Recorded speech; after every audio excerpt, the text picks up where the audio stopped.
The day Nora Gray collapsed on Elias Ward's land, she had been walking for 3 days straight with nothing but prairie dust in her lungs and her dying son in her arms. She didn't know the silent rancher who found her would become her salvation, or that his proposal would be the strangest, most honest thing anyone had ever offered her. This is the story of two broken people who built a family from nothing but necessity and something fiercer than love, the will to survive together. Stay with me until the end and comment what city you're watching from. I want to see how far this story travels. The sun had no mercy that afternoon. It hung like a brass coin in the bleached sky, beating down on the Oklahoma prairie with the kind of heat that made the air shimmer and dance like water that wasn't there. The red dirt road stretched endlessly in both directions, cutting through dried grassland that whispered and rattled in the hot wind. Nothing moved except the heat waves and the occasional tumbling of sagebrush across the hardpan earth. Then, a figure appeared on the horizon. At first it was just a dark smudge against the glare, wavering in the heat mirage. But as minutes crawled by, the shape resolved itself into a woman, thin, exhausted, carrying something in her arms.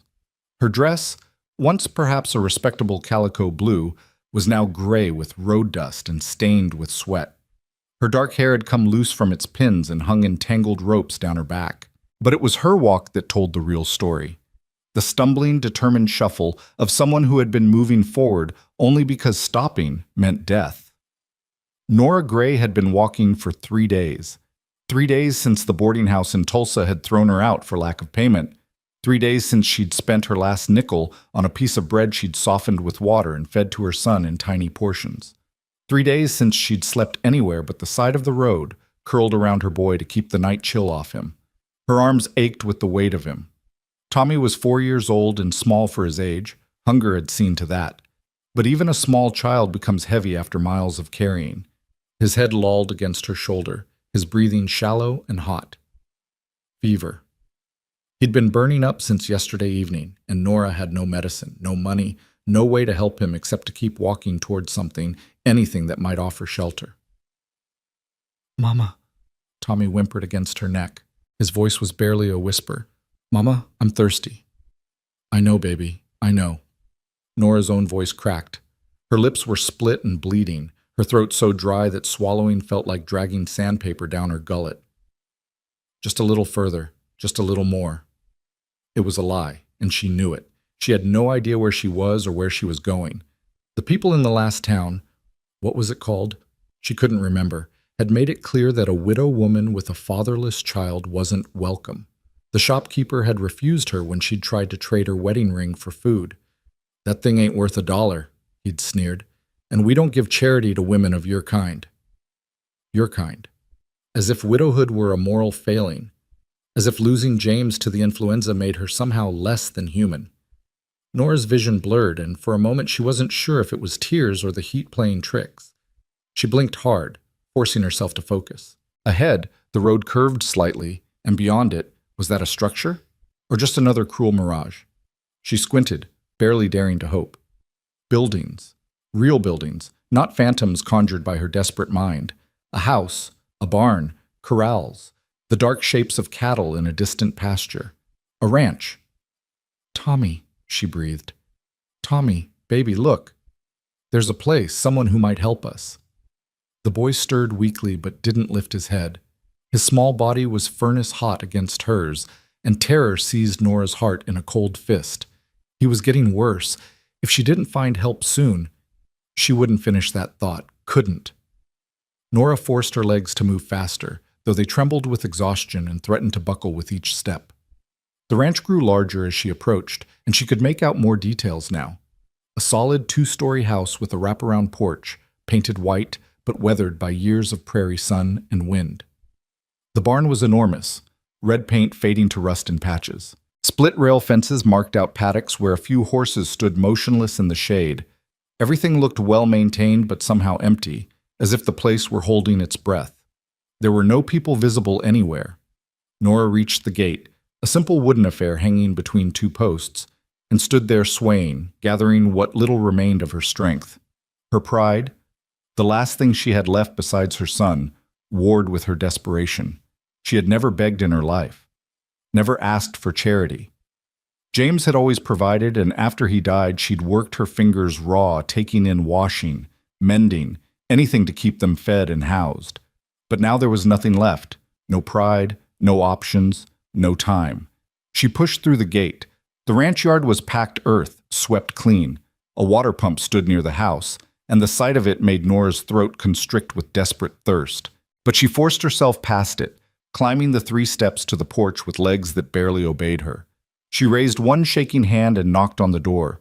The sound was pathetically weak, barely audible. She knocked again, harder, using the last of her strength. Nothing. "Please," Nora whispered, then louder. "Please. Is anyone home? My son is sick. Please. I just need—" Her legs gave out. She caught herself on the porch railing, but the movement jostled Tommy, and he cried out, a thin, painful sound that cut through her like a knife. Nora's knees hit the wooden planks hard enough to bruise, but she barely felt it. She was beyond feeling anything but terror for her child. "Please," she sobbed, not even sure anymore if she was calling to the empty house or to God himself. "Please, somebody help us." The barn door opened. The sound of it, the creak of old hinges, the scrape of wood on wood, made Nora's head snap up. A man stood in the barn's shadowed entrance, tall and broad-shouldered, his face obscured by the brim of a weather-beaten hat.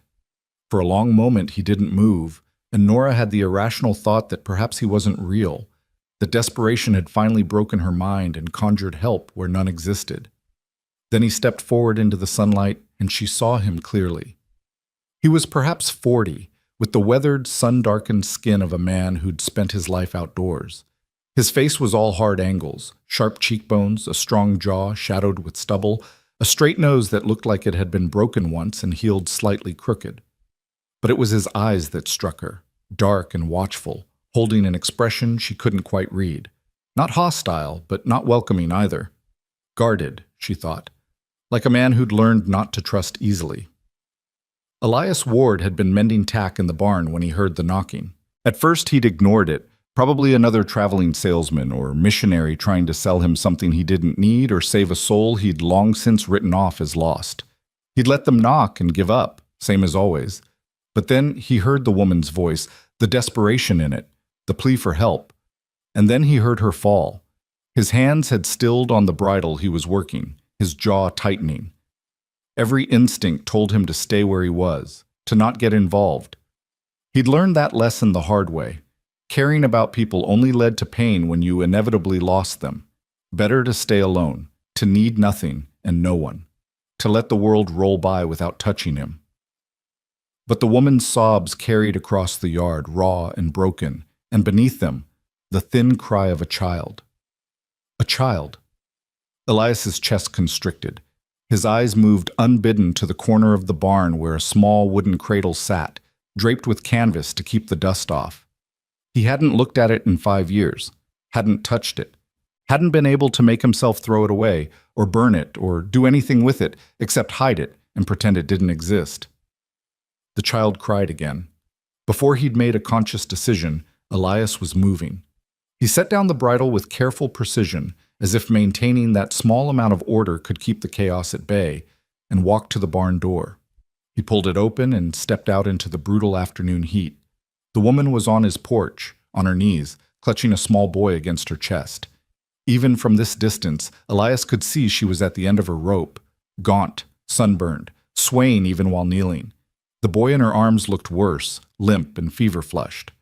Elias stood frozen for a moment, decades of carefully constructed walls, warring with something more primal, something he thought he'd buried along with his wife and the child they'd lost. Then he was moving across the yard with long, quick strides. Nora heard his boots on the hard-packed earth and looked up. Her vision swam, but she could make out his shape approaching. She tried to stand, failed, and instead clutched Tommy tighter as if sheer will could protect him from whatever was coming. "Please," she managed. "My son, he needs water. He's burning up. I don't have any money, but I can work. I'm a hard worker. I can clean, cook, anything. Please, just help him. Please." Elias stopped a few feet away, looking down at them. Up close, he could see the woman was young, late 20s perhaps, though hardship had carved lines around her eyes and mouth.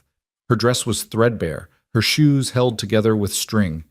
The boy in her arms couldn't have been more than 4 or 5, his small face red with fever, his breathing rapid and shallow. "How long has he been sick?" Elias's voice was rough from disuse. He spoke so rarely these days that sometimes whole weeks passed without him saying more than a few words to the hands who worked his cattle. "Since yesterday." Nora's words tumbled over each other. "Maybe longer. I don't know, we've been walking, and I didn't have... When did he last drink?" "This morning. A little. From a stream. But it was muddy, and I think..." Her voice broke. "I think maybe that made it worse." Elias's jaw tightened. Bad water on top of heat exhaustion and what looked like at least a week of malnutrition. The boy needed help, and fast. He made a decision. "Come inside." He turned toward the house without waiting for a response. Nora blinked, certain she'd misheard. "What?" "Inside." Elias climbed the porch steps and opened the door, holding it with one hand while he looked back at her. "Bring the boy. I've got clean water and medicine." For a heartbeat, Nora didn't move. She'd learned to be wary of men who offered help. There was almost always a price, and it was rarely one she could afford to pay. But Tommy whimpered against her neck, his small body shaking with chills despite the heat, and she realized she was out of choices. She struggled to her feet, her legs nearly giving out again. Elias watched her sway, then set his jaw and came back down the steps.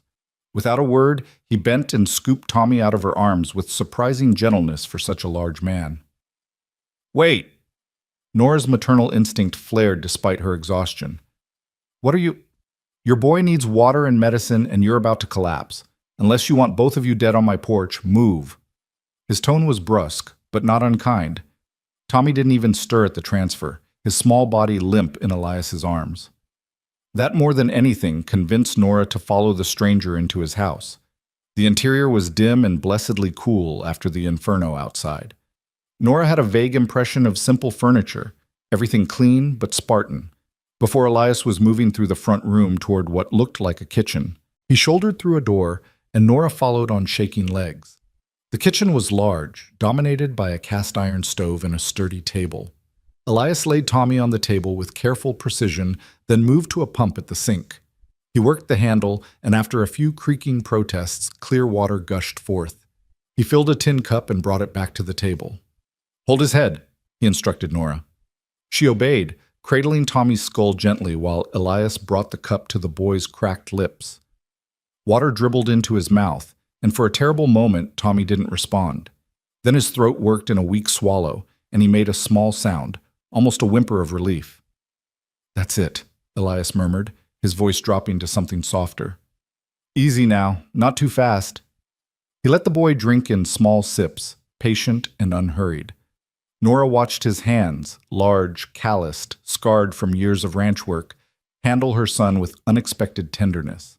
When Tommy had drunk perhaps half the cup, Elias pulled it away despite the boy's weak protest. "Too much at once will make him sick," he explained, setting the cup aside. He placed a broad hand on Tommy's forehead and his mouth tightened. "He's burning up. You got a name?" "Nora. Nora Gray.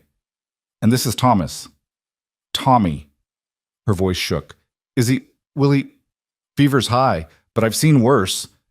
Elias moved to a cabinet and pulled out a brown bottle and a clean cloth. "We'll get some willow bark tea in him, cool him down with wet cloths. He's young and tough. Should pull through." Should, not will.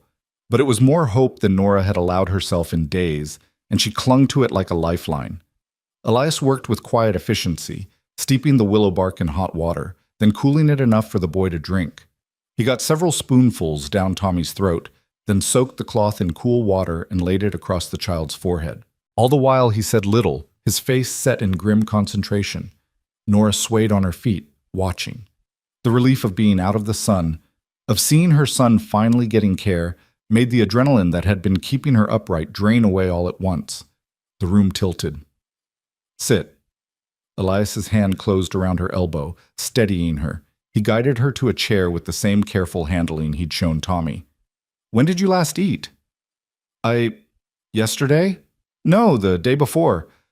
I had some bread, but I gave most of it to Tommy." The words came out thick and slow, her mind fogging now that the immediate crisis was being managed by someone else. Elias said nothing, but his expression darkened.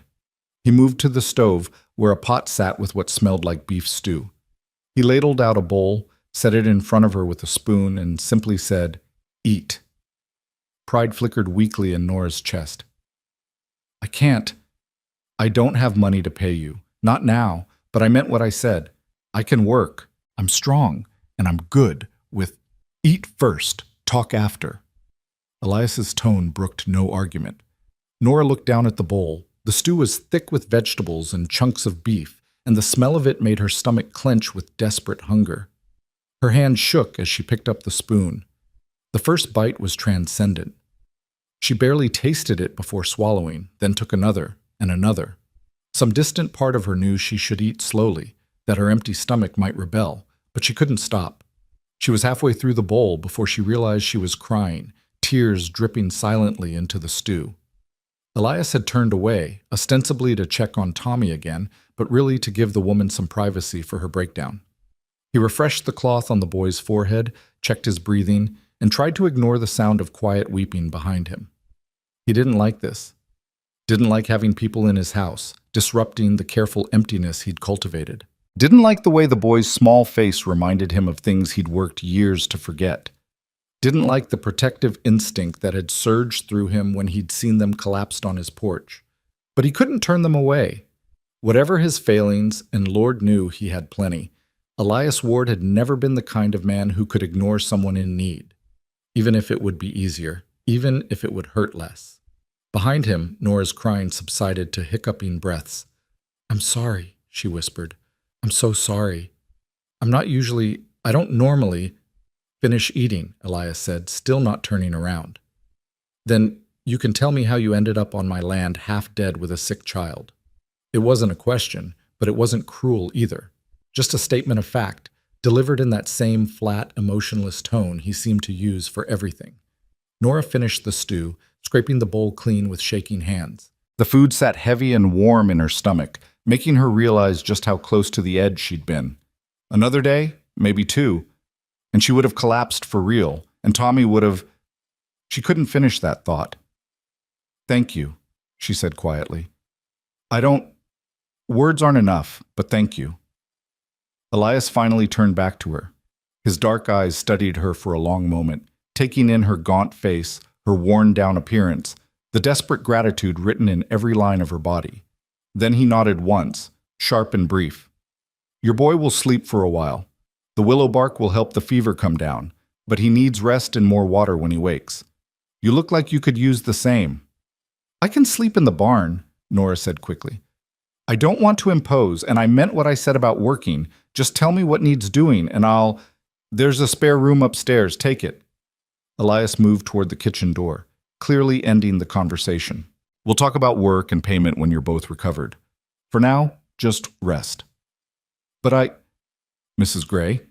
He paused at the doorway, his back to her. "I'm not a good man, and I'm not kind. But I'm practical. You and your boy are no use to me dead or sick. So you'll rest, you'll recover, and then we'll figure out what comes next. Understand?" It was the longest speech he'd made, and it was delivered in that same flat tone, as if he were discussing the weather or the price of cattle. But something in it, maybe the brutal honesty, maybe the acknowledgement that there would be a what comes next, made Nora's throat close up. "I understand," she managed. "Good."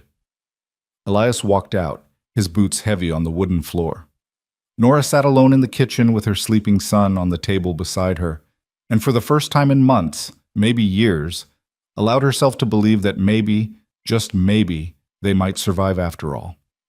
The spare room was small but clean, with a narrow bed, a washstand, and a window that looked out over the prairie. Elias had carried Tommy up and laid him on the bed while Nora followed, her legs barely making the stairs. He'd left them with fresh water, more willow bark tea, and instructions to call if the boy worsened. Then he'd retreated to the barn, where he belonged. Now, as the sun began its slow descent toward the horizon, Elias stood in the barn's dim interior and stared at nothing. His hands were busy. They were always busy, always working, always moving, because if they stopped, he'd have to think, cleaning and oiling tack that didn't need it. What the hell had he done? He'd promised himself after Sarah died that he wouldn't let anyone close again. Wouldn't care. Wouldn't risk the kind of gut-wrenching agony that came from loving someone and losing them. And for 5 years, he'd kept that promise. He'd run his ranch, worked until exhaustion made sleep possible, and avoided the town and its people as much as he could. And now he had a woman and child under his roof.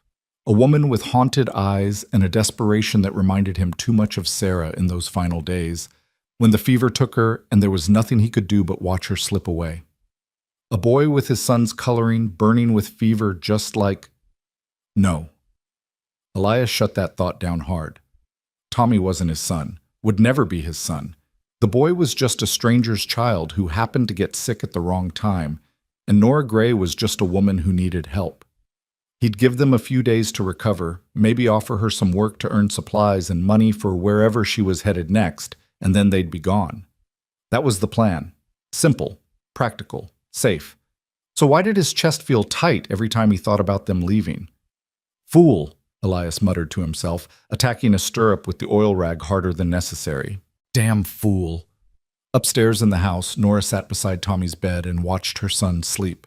The fever hadn't broken yet, but it hadn't gotten worse either, and his breathing seemed easier. She'd been sponging him with cool water every hour, getting him to drink when he stirred, following the rancher's instructions to the letter. The rancher. Elias Ward. She'd seen his name on a piece of mail on the kitchen table. She knew almost nothing about him, except that he lived alone, spoke little, and had saved their lives without asking for anything in return. Yet, Nora had learned that kindness usually came with a price tag. Men didn't just help women for nothing, especially not women like her, widowed, penniless, with a child and no prospects. There would be expectations. There were always expectations. But what choice did she have? She'd been at the end of her rope when she stumbled onto this ranch, and if Elias Ward wanted payment she couldn't afford, well, she'd figure that out when it came. For now, Tommy was safe and cool and sleeping in a real bed, and that was worth almost any price. Almost. Nora's hand drifted unconsciously to her throat, where James's ring hung on a thin chain. She'd been too afraid to wear it on her finger while traveling, afraid someone would steal it, or that she'd have to sell it. It was all she had left of her husband, of the life they'd built before the influenza swept through Tulsa like wildfire and took him in 3 days. "I'm trying, James," she whispered to the ring, to the memory of the man she'd loved. "I'm trying so hard to keep him safe. I don't know what I'm doing, but I'm trying." The ring didn't answer, of course. The dead never did. Tommy stirred, whimpering, and Nora pushed aside her melancholy to focus on her son. She dampened the cloth again and laid it on his forehead, murmuring soft reassurances until he settled back into sleep. Outside, the sun touched the horizon, painting the sky in shades of orange and red. The prairie grass rippled like water in the evening breeze, and the cattle lowed softly in the distance. It was beautiful in a stark, lonely way, this endless land under an endless sky. Nora watched it from the window and wondered how long they'd be allowed to stay. A week? 2? And then what? Where would they go next? She had no answers. For now, all she could do was tend her son, accept the stranger's hospitality, and hope that whatever price Elias Ward eventually named would be one she could bear to pay. In the barn, Elias finished with the tack and moved to evening chores. The horses needed feeding, the stalls needed mucking, the chickens needed their coop secured against coyotes. Familiar work, routine work, the kind that didn't require thought. But even as his body went through the motions, his mind kept drifting back to the house, to the woman and child inside, to the way Tommy's small hand had clutched at his shirt when he'd carried him upstairs, seeking comfort even in fever-addled unconsciousness, to the desperate gratitude in Nora's eyes, like he'd handed her the world instead of just a bowl of stew and a bed. He didn't want their gratitude, didn't want to be anyone's savior, didn't want to feel the uncomfortable twist in his chest when he thought about them leaving. But he did feel it, and that was the problem. As the stars began to emerge in the darkening sky, Elias made his final rounds, checking locks, dousing the lanterns, securing the ranch for the night. At the house, he paused, looking up at the lit window of the spare room. A shadow moved past it, Nora checking on her son. He should go up there, check on the boy's fever, make sure they had everything they needed. But he didn't. Instead, Elias Ward turned away from his own house and walked back to the barn, where he climbed to the loft and laid out his bedroll in the hay. He'd sleep here tonight. And tomorrow night. For as long as they stayed, he'd give them the house and keep his distance. It was safer that way. For all of them. But as he lay in the darkness, listening to the prairie wind howl around the barn's walls, Elias couldn't shake the memory of Tommy's small, fevered face or Nora's desperate tears. And he couldn't quite convince himself that he was doing this purely out of practicality. Some part of him, the part he'd tried to bury along with his wife and unborn child, had woken up the moment he heard that woman's voice crying for help, and no amount of emotional distance or careful routine was going to put it back to sleep. Not anymore. The fever broke on the third morning.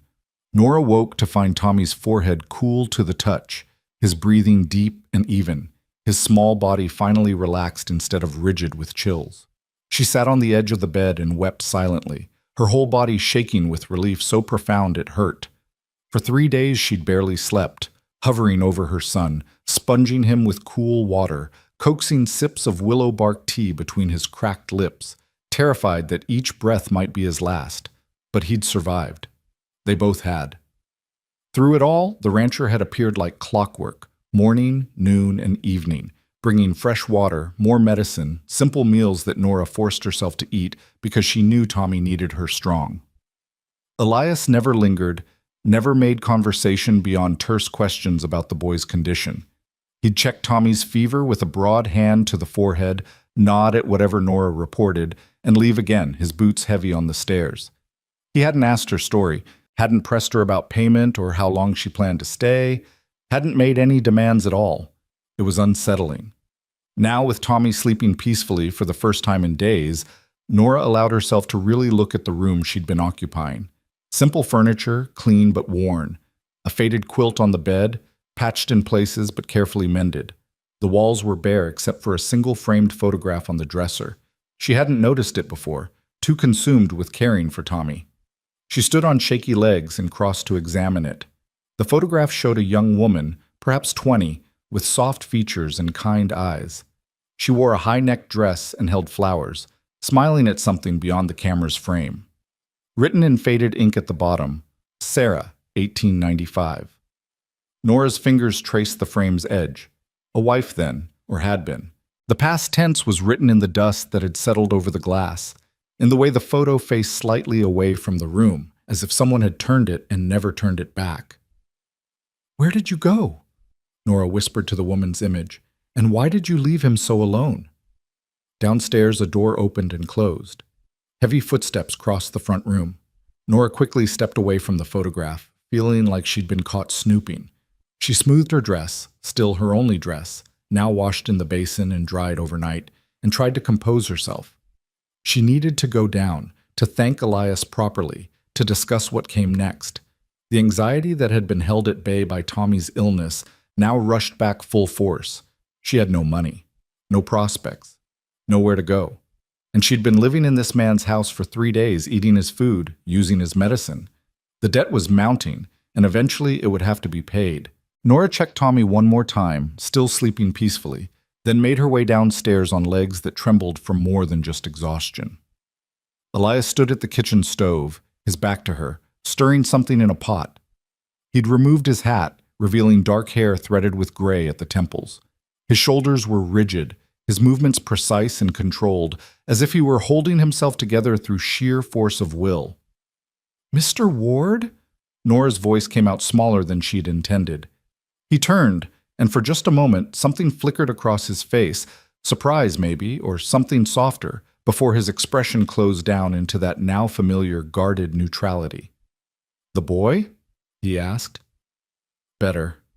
The fever broke. He's sleeping, but it's real sleep now, not—" She gestured helplessly.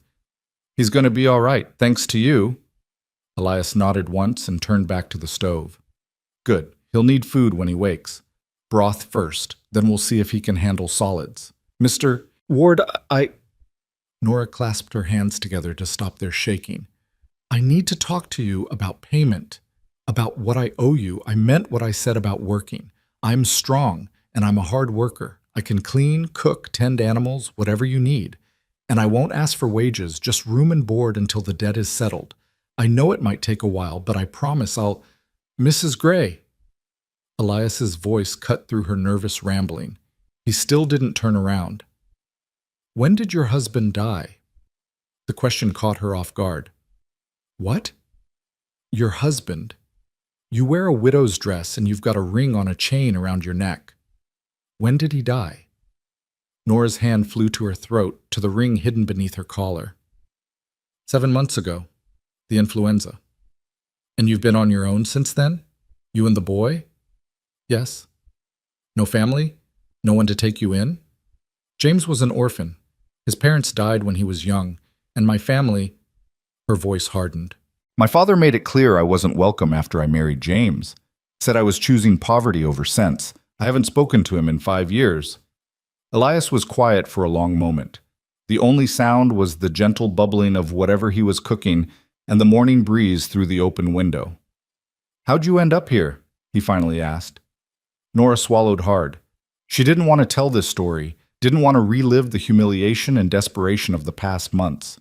But he'd asked, and she owed him at least the truth. After James died, I tried to keep us going in Tulsa. I took in washing, mending, whatever work I could find, but it wasn't enough. The boarding house wanted payment I couldn't make. They threw us out 2 weeks ago. Her voice remained steady, though it cost her.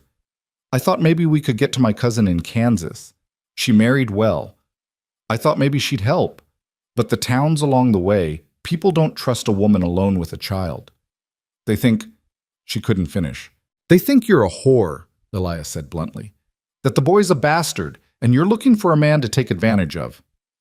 Nora flinched at the crude words, but she couldn't deny them. Yes.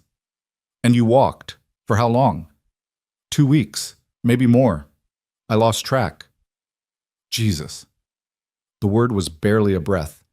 Elias finally turned to face her, and his expression was no longer neutral.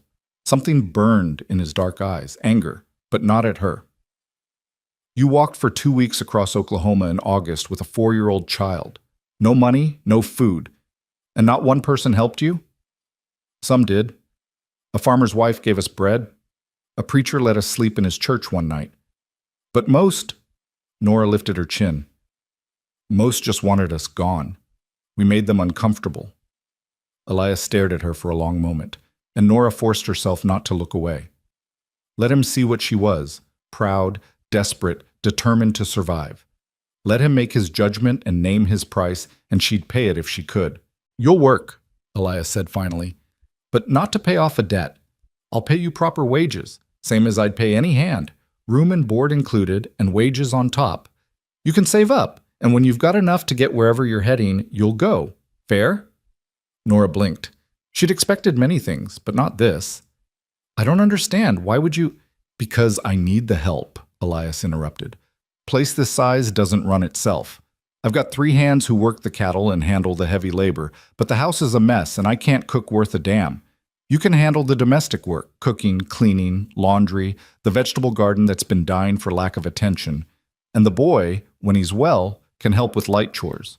Feeding chickens, gathering eggs, that sort of thing. It's practical, that's all. But it wasn't all, and they both knew it.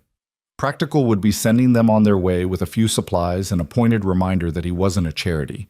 This was something else. Something that made Elias's jaw tight and his eyes avoid hers. Still, Nora wasn't fool enough to question good fortune when it appeared. That's more than fair, Mr. Ward. Thank you. Elias, he said gruffly, if you're staying and working, we might as well use first names. Then you should call me Nora. He nodded, then gestured to the pot on the stove. Chicken broth. When the boy wakes, get some in him. There's bread in the box there, and eggs if you want to make breakfast. I've got work to do. He was moving toward the door, fleeing, really, when Nora's voice stopped him. Elias? He paused but didn't turn around. Why are you doing this? And please don't say it's just practical. His shoulders tensed. For a long moment, Nora thought he wouldn't answer. Then, quietly, almost too quietly to hear, because nobody helped her either, when the fever took her. And I couldn't save her. Before Nora could respond, before she could ask who her was, Though she thought she knew, Elias was gone, the screen door banging shut behind him. Nora stood alone in the kitchen of a stranger's house that was somehow now hers to manage, and felt tears prick her eyes again. Not from sadness this time, but from the overwhelming realization that maybe, just maybe, there were still good people in the world, or at least people who'd known enough pain to recognize it in others. The rest of that first week passed in a careful dance of coexistence. Tommy recovered quickly, as children do, going from deathly ill to restless in the space of a few days. By the end of the week, he was begging to go outside. And Nora, after getting Elias's gruff approval, let him explore the ranch yard under strict instructions not to wander far. She watched from the kitchen window as her son discovered the joy of open space after months of being cooped up in boarding house rooms and walking endless roads. He chased chickens, though never caught them, examined every rock and stick with 4-year-old fascination, and spent an hour watching a barn cat hunt mice in the tall grass. And he watched Elias. The rancher worked constantly, moving between barn and pasture and corral with single-minded focus. He handled the horses with calm competence, mended fences with methodical precision, and did 100 other tasks that Nora couldn't even name. Tommy followed his movements with wide eyes, occasionally creeping closer when he thought no one was watching. Elias never acknowledged the boy's presence, never spoke to him or shooed him away, just worked as if Tommy didn't exist, though Nora noticed he was careful never to do anything that might be dangerous with a small child nearby. Inside, Nora threw herself into work. The house, she discovered, was clean but neglected in ways that spoke of a man who'd stopped caring about anything beyond basic function. The windows were dusty, the curtains faded, the floors swept but not scrubbed. The kitchen was serviceable but joyless, with mismatched dishes and a single pot and pan that had seen better days. She started with the kitchen, scrubbing every surface until it gleamed. She washed the curtains and hung them in the sun to bleach. She found a forgotten herb garden behind the house, choked with weeds, and spent an afternoon rescuing the sage and thyme and rosemary that had survived years of neglect. And she cooked. That first proper meal, roast chicken with herbs, biscuits, and green beans from the garden, she set out at sunset, calling Elias in from whatever he was doing. He appeared in the kitchen doorway, covered in dust and sweat, and stopped short at the sight of the table set with actual plates and serving dishes instead of the usual pot he ate directly from. "What's all this?" His voice was suspicious. "Dinner," Nora said simply. "You've been working all day. Sit." "I can eat in the barn. Don't need to make a fuss." Elias Ward, "You hired me to cook, and I cooked. Now sit down and eat before it gets cold." Something flickered across his face. Surprise, maybe amusement, but he sat.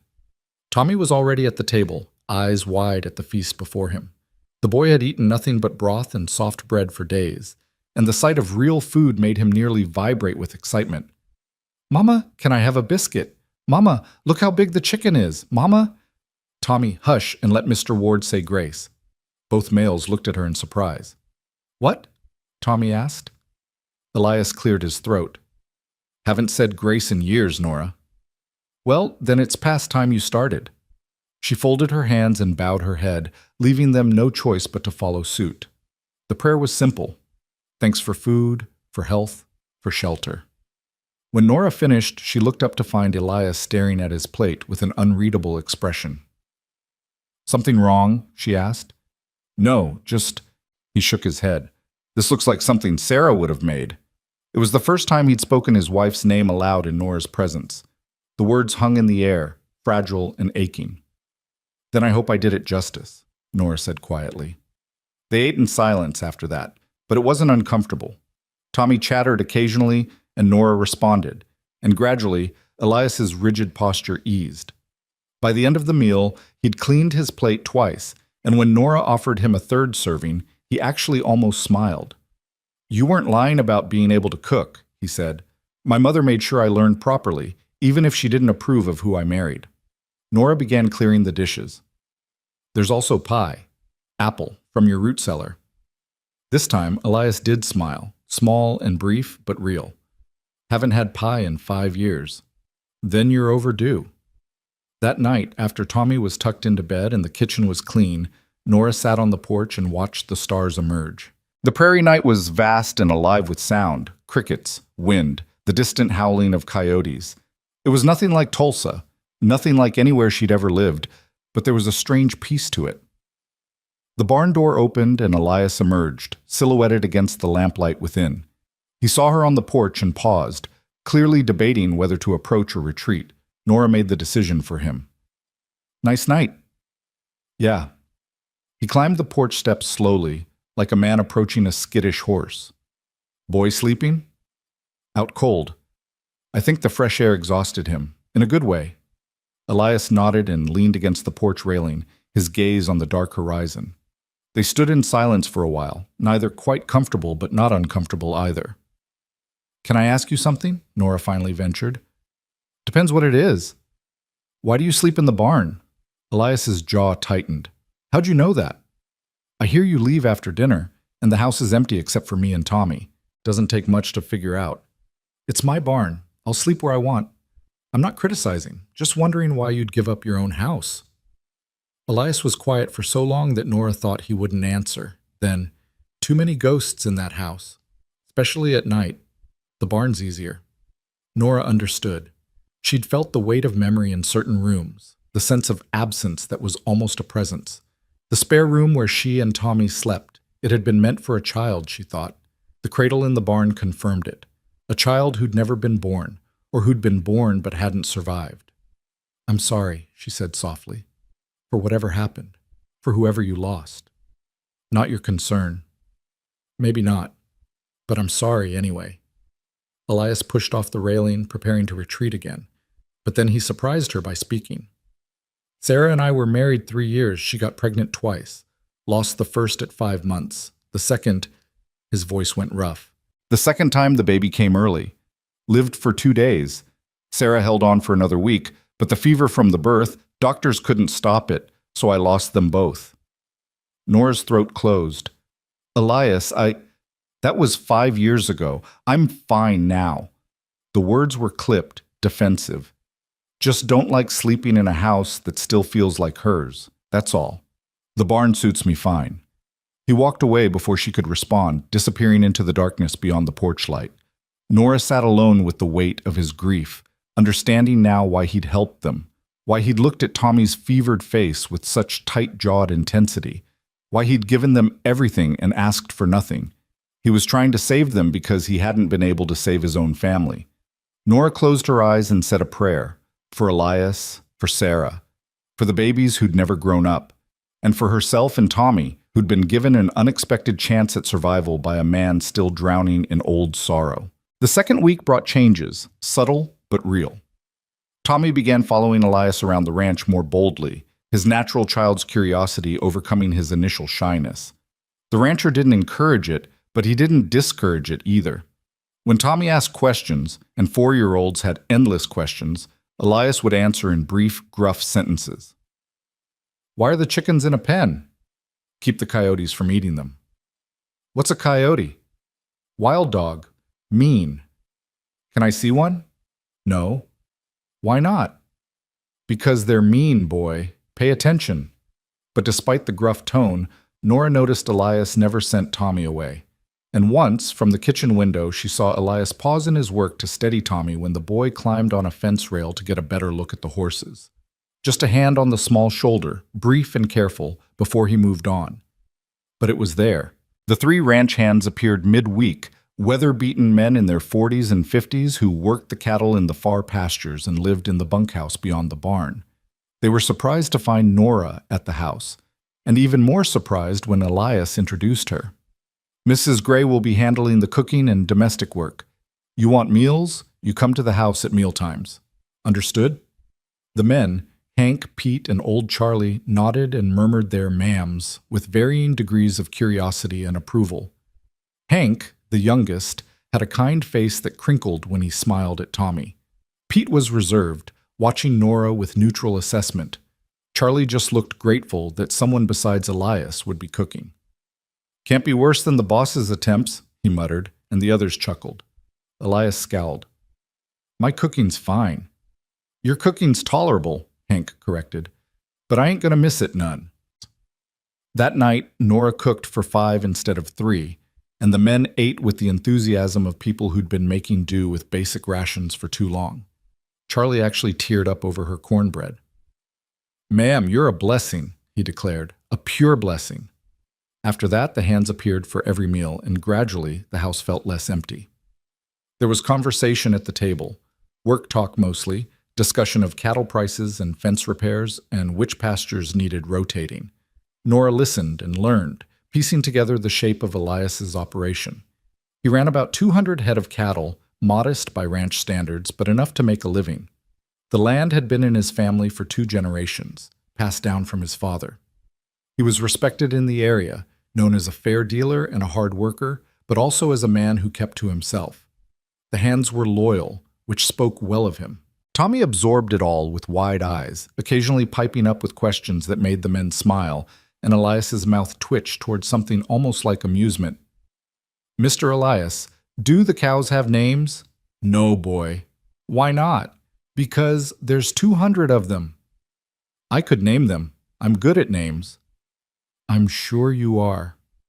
"That one could be Bessie, and that one could be—" "Eat your dinner, Tommy," Nora interrupted gently, hiding her smile. As the days passed, Nora fell into a rhythm. Rise before dawn to start breakfast. Feed the chickens while the coffee brewed. Prepare meals, clean the house, tend the garden.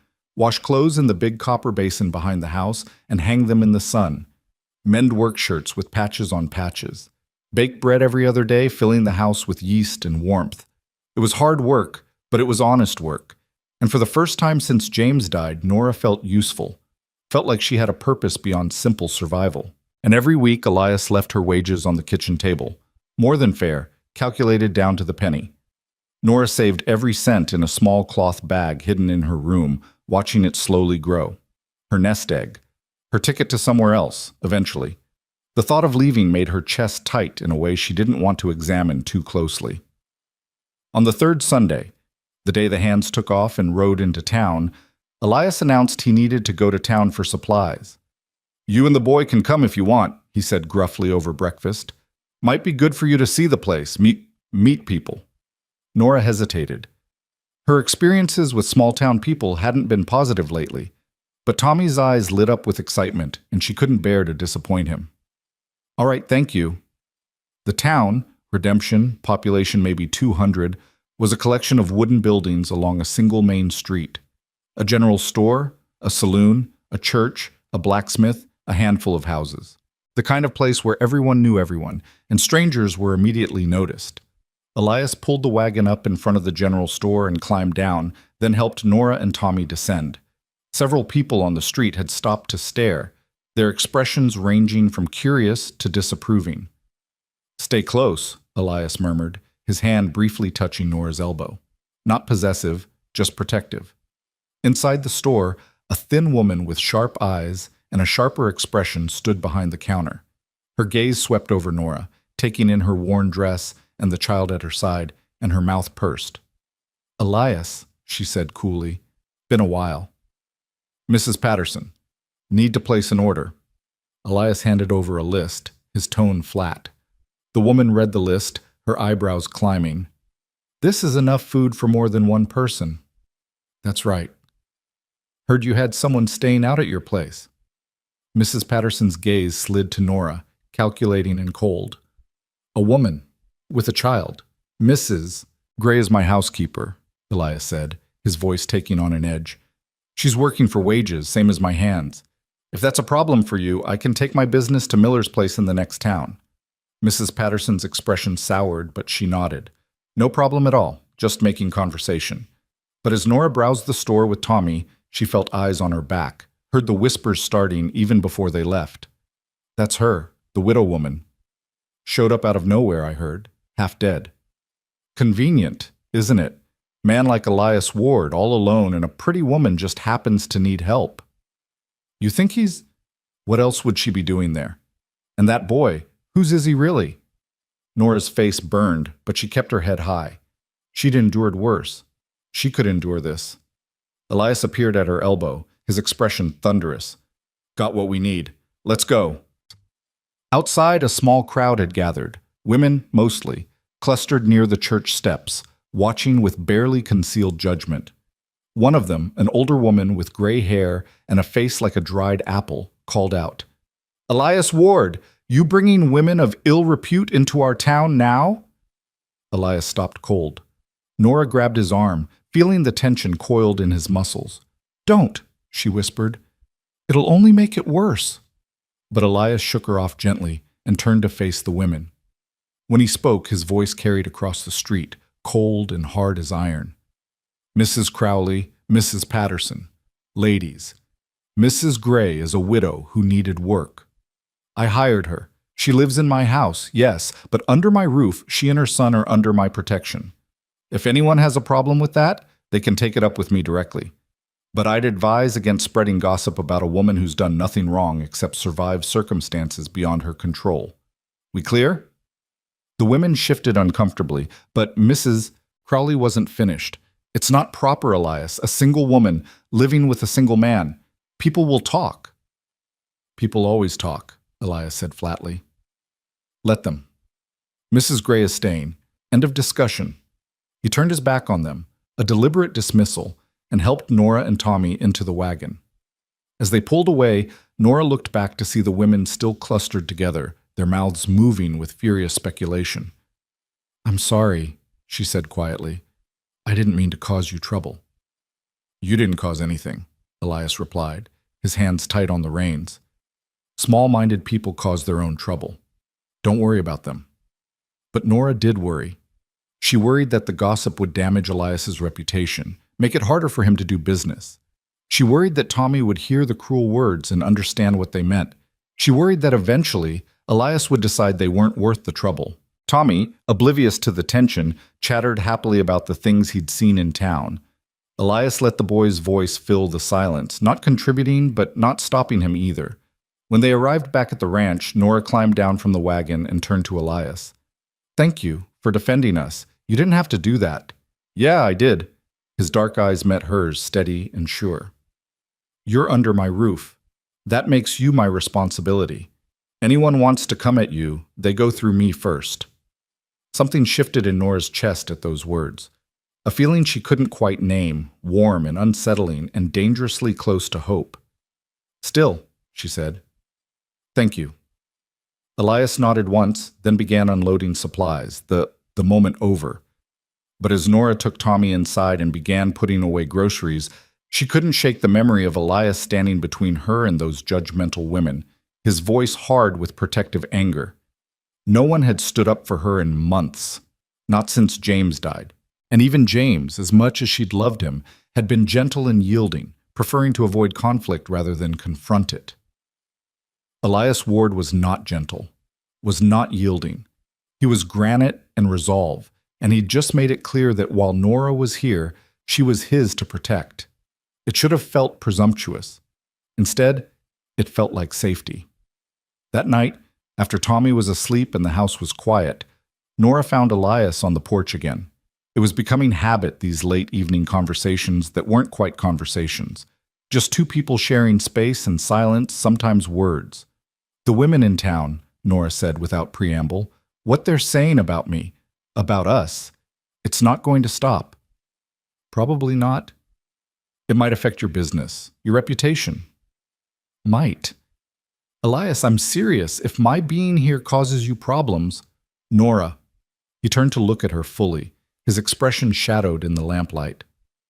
"I don't care what those women think. Haven't cared what anyone thinks for 5 years now. You're here because you needed help and I could give it. You're staying because you work hard and you're good at what you do. That's all that matters. But no buts. You want to leave, that's your choice. But don't leave because of gossip. Life's too short to live by other people's judgments." Nora studied him, this hard, closed-off man who'd somehow become her protector.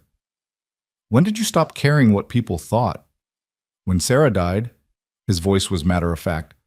"Whole town came to the funeral, brought food, said pretty words. But when I needed help, real help, someone to talk to, someone to help me figure out how to keep living, they disappeared. Decided I wanted to be left alone, so they left me alone. After a while, I realized I preferred it that way." "That's lonely." "Lonely's safe." Nora understood that, had felt it herself. But she also knew that safety could become its own kind of prison. "Thank you anyway," she said softly, "for standing up for us. Whether you care about their opinions or not, it mattered to me." Elias nodded, then pushed off the railing. "Better get some sleep. Early day tomorrow." But before he could leave, Tommy's voice called from inside. "Mama?" Nora hurried in to find her son sitting up in bed, his small face creased with worry. "What is it, baby?" "I had a bad dream. About the walking, about being hot and thirsty." "Oh, sweetheart." Nora gathered him close. "That's all over now. We're safe here." "But what if we have to leave? What if we have to walk again?" "We won't. Mrs. Gray's right." Elias's voice came from the doorway, startling them both. He stood there, hat in hand, his expression softer than Nora had ever seen it. "You're not walking anywhere, boy. Not unless you want to. This is your home for as long as you need it." Tommy blinked up at him with wide, trusting eyes. "Promise?" Elias hesitated, and Nora saw the war play across his face, the instinct to keep distance fighting against something deeper. Then he stepped into the room and knelt beside the bed, bringing himself down to Tommy's level. "I promise," he said quietly. "Your mama works for me, which means you both stay here. Safe. Understood?" "Yes, sir." Tommy's whole body relaxed. Then, hesitantly, "Mr. Elias, can you tell me a story? Mama's stories are good, but I bet you know different ones." "Tommy, Mr. Ward doesn't have time," Nora began. "Actually," Elias interrupted, surprising them both, "I might know one. About a horse named Thunder. If you want to hear it." Tommy nodded eagerly, snuggling back under the covers. Elias sat on the edge of the bed, and in his rough, unpracticed voice, told a simple story about a wild stallion who learned to trust a rancher. It wasn't polished or fancy, but Tommy hung on every word, his eyelids growing heavier as the tale progressed. By the end, the boy was asleep, one small hand curled near his face. Elias stood carefully, not wanting to wake him. "You're good with him," Nora whispered. "Natural." "Had practice," Elias said quietly. "Or thought I would. Before, He didn't finish, but he didn't need to.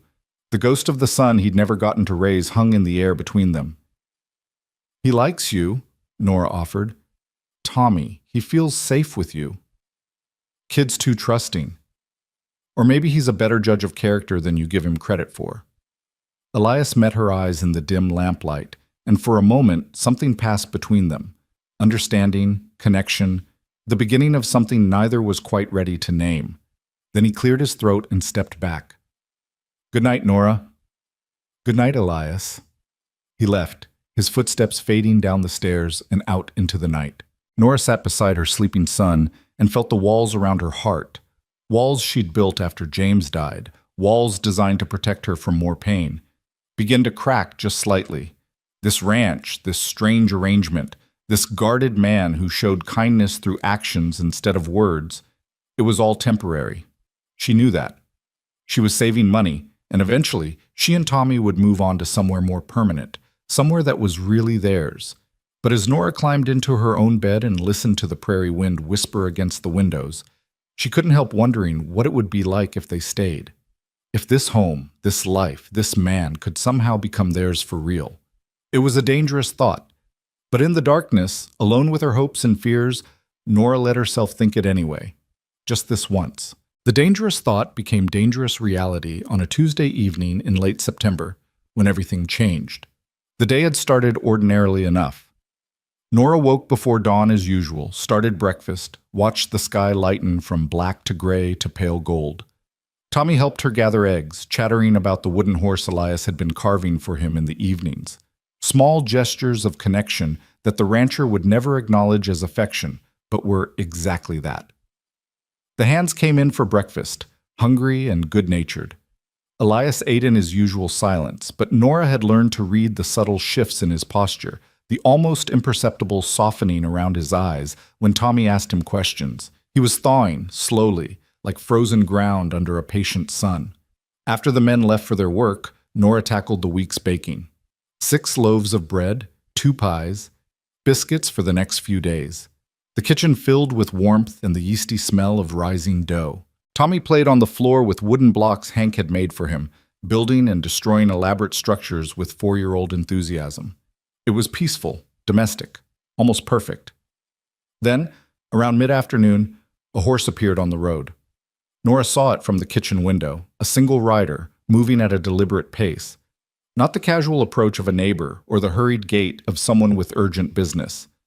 Something about it made her uneasy, though she couldn't say why.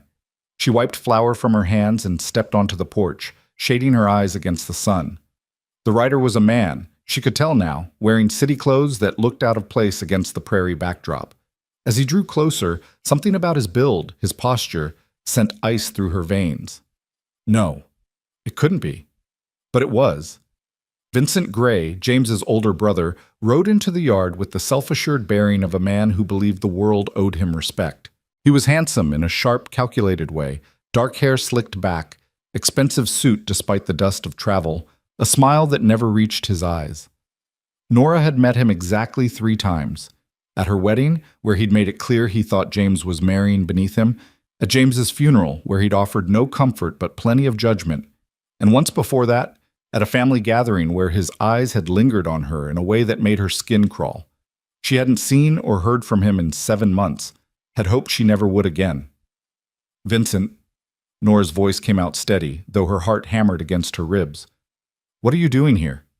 He dismounted with practiced ease and tied his horse to the porch rail, taking his time, making her wait. When he finally looked at her, his smile was all teeth and no warmth. Nora, my dear sister-in-law, I've been looking for you everywhere. His gaze swept over the ranch, assessing, calculating. Interesting place you've landed. Very interesting indeed. I work here, as a housekeeper. She kept her chin up, her hands clasped to hide their trembling. It's honest work. Oh, I'm sure it is. Vincent's tone suggested he believed exactly the opposite. And the man who owns this place, where might he be? Working. What do you want, Vincent? He climbed the porch steps, and Nora had to force herself not to retreat. Vincent had never physically harmed her, but there was a threat in him that went beyond violence, a cold certainty that he would take what he wanted, one way or another. I want what's mine, he said simply. The boy. Thomas. The world tilted. What? My nephew. James's son. He belongs with family, not here in the middle of nowhere with a mother who can't provide for him. Vincent's voice was reasonable, almost kind, which made it worse. I've come to take him back to Tulsa. I can give him a proper home, proper education, opportunities you never could. It's what James would have wanted. You have no right. I have every right. I'm his blood uncle, his guardian by law now that his father is dead. You, on the other hand, are a destitute widow living in sin with a strange man. Oh yes, I heard about your arrangement here. The whole territory's talking about it. What judge would grant you custody over a respectable, financially secure family member? Nora's vision blurred. Tommy is my son, mine. You can't just... I can, and I will. Vincent pulled a folded paper from his jacket. I have a lawyer's letter right here, outlining my claim. Now, we can do this the easy way or the hard way. Easy way, you pack the boy's things, what few things he has, and I take him with me today. Hard way, I involve the law, drag this through the courts, and you lose him anyway while destroying whatever shred of reputation you have left. Your choice. Inside the house, Tommy called out, Mama, who's that? Vincent's eyes lit up. There's my nephew, Thomas. Come say hello to your Uncle Vincent. Stay inside, Tommy, Nora called back, her voice sharp with panic. She turned back to Vincent, desperate. Please, please don't do this. He's all I have. He's everything. I'll do anything. Anything? Vincent's smile turned predatory. Well now, that's quite an offer. What exactly did you have in mind? The implication was clear and vile. Nora's stomach turned, but before she could respond, a voice cut through the tension like a knife. You've got about 5 seconds to get off my property before I remove you myself. Elias stood at the edge of the yard, having approached unseen during the confrontation. His hat shadowed his face, but his posture radiated barely contained violence. In his hand, held loosely but unmistakably ready, was a rifle. Vincent turned, assessing this new element. And you must be the famous Elias Ward, the man generous enough to take in my poor sister-in-law in her time of need. How charitable of you. But didn't ask who you were, asked you to leave. I'm Vincent Gray, James Gray's brother. I've come for my nephew. The boy has a mother. He stays with her. Vincent's smile never wavered. The boy has an uncle who can provide for him properly. Mrs. Gray, as you can see, is in no position to raise a child. Living here, under your roof, with no husband, no prospects, it's hardly appropriate. I'm sure you understand. What I understand is you're making threats on my land. Elias moved closer, and something in his movement made Vincent actually take a step back. Don't much care for that. I have legal standing. Don't care about that either. Elias climbed the porch steps, positioning himself between Vincent and Nora. What I care about is that woman there is under my protection. So's her boy. And nobody, lawyer or no lawyer, family or not, takes them from this ranch unless she agrees to it, which, from the sound of things, she doesn't. Vincent's expression hardened. This isn't your concern, Mr. Ward. Made it my concern the day I hired her. Made it more my concern when you showed up here threatening her. So here's how this is going to go. You're going to get on your fancy horse, ride back to whatever hole you crawled out of, and forget you ever had a nephew. Because if you try to take that boy, you'll answer to me. And trust me, you don't want that. You're making a mistake, Vincent said coldly. I have resources, connections. I can make your life very difficult. Can you now? Elias's tone was almost conversational. Well, I've got 300 acres, a rifle, and no patience for city men who think they can come out here and push people around. Reckon we'll see whose resources matter more. For a long moment, the men stared at each other. Vincent's confidence had cracked just slightly, but there was something else in his eyes now, calculation. He was reassessing, planning his next move. Fine, he said finally. I'll leave. For now. But this isn't over, Nora. That boy is a Gray, and Grays take care of their own. I'll be back with the law, and when I am, your ranch hand here won't be able to help you. He spat the words ranch hand like an insult, the implication clear. Elias's jaw tightened, but he didn't rise to the bait. You know where the road is. Vincent mounted his horse, but before he rode off, he looked directly at Nora. Think about what's best for Thomas, Nora. Think about what James would have wanted. I'll give you 1 week to come to your senses. After that, I'm filing papers with the territorial court. He wheeled his horse and rode off at a gallop, leaving dust and dread in his wake. Nora's legs gave out. She caught herself on the porch railing, but Elias was there, his hand steady under her elbow, holding her up. Easy now. He's gone. For now, Nora whispered. But he'll be back. He meant it, Elias. He'll take Tommy. He'll use the law, use my reputation, use everything against me, and I don't have the money for a lawyer. I don't have any way to fight him, and he's right, isn't he? A judge will look at me, a widow, working as a housekeeper, living here with you, and they'll give Tommy to Vincent because he has money and respectability, and I have nothing. Stop. Elias's voice was firm. Breathe. You're spiraling. Nora tried, but panic had its claws in her. You don't understand. Vincent isn't a good man. He doesn't want Tommy out of love or duty. He wants him because James inherited some money from their parents, and Tommy is James's heir. Vincent thinks if he has custody of Tommy, he can control that inheritance until Tommy comes of age. He'll put my son in some boarding school and drain every penny James left behind, and Tommy will grow up thinking his mother abandoned him. Then we won't let that happen. How? Nora's voice broke. How do we stop him? You heard him. He has lawyers, connections, the law on his side. And what do I have? A job that barely pays enough to save for rent somewhere else, let alone court fees. A reputation that's been dragged through the mud by town gossip. No husband, no family willing to help. What defense do I possibly have? Elias was quiet for a long moment, his dark eyes fixed on the horizon where Vincent had disappeared. When he spoke, his voice was carefully controlled, as if he were testing each word before releasing it. You could have a husband. Nora's head snapped up. What? A husband changes everything.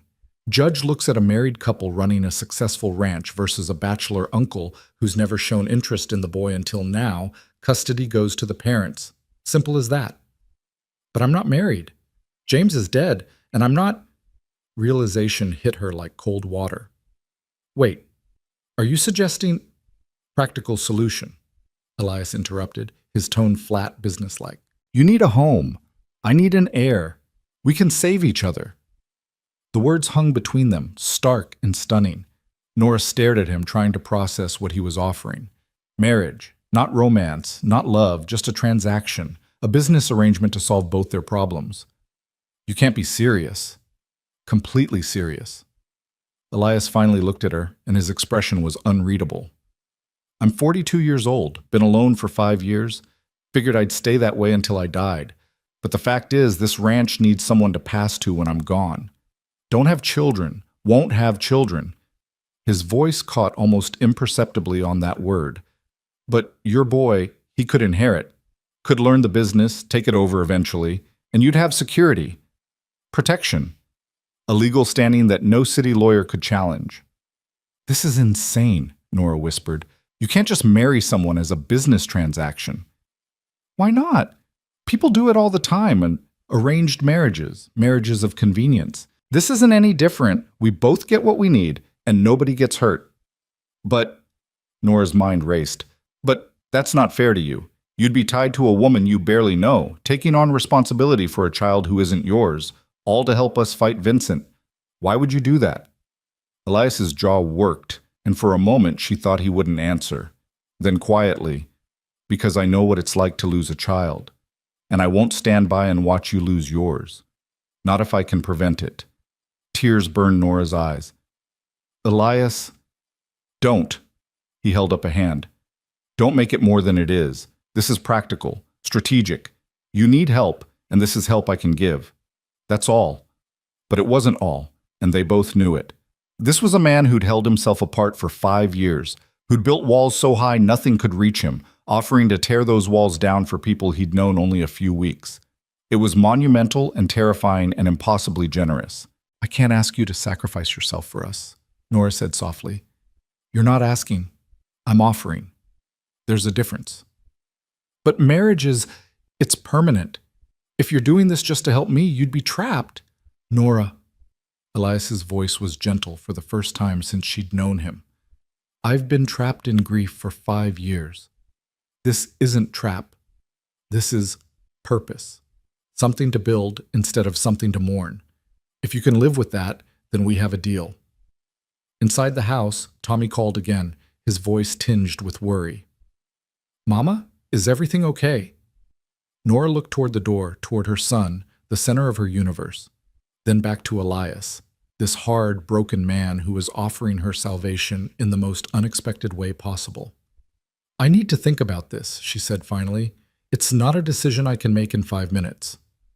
Fair enough. But Vincent gave you a week. After that, he's coming back with lawyers and court orders, so think fast.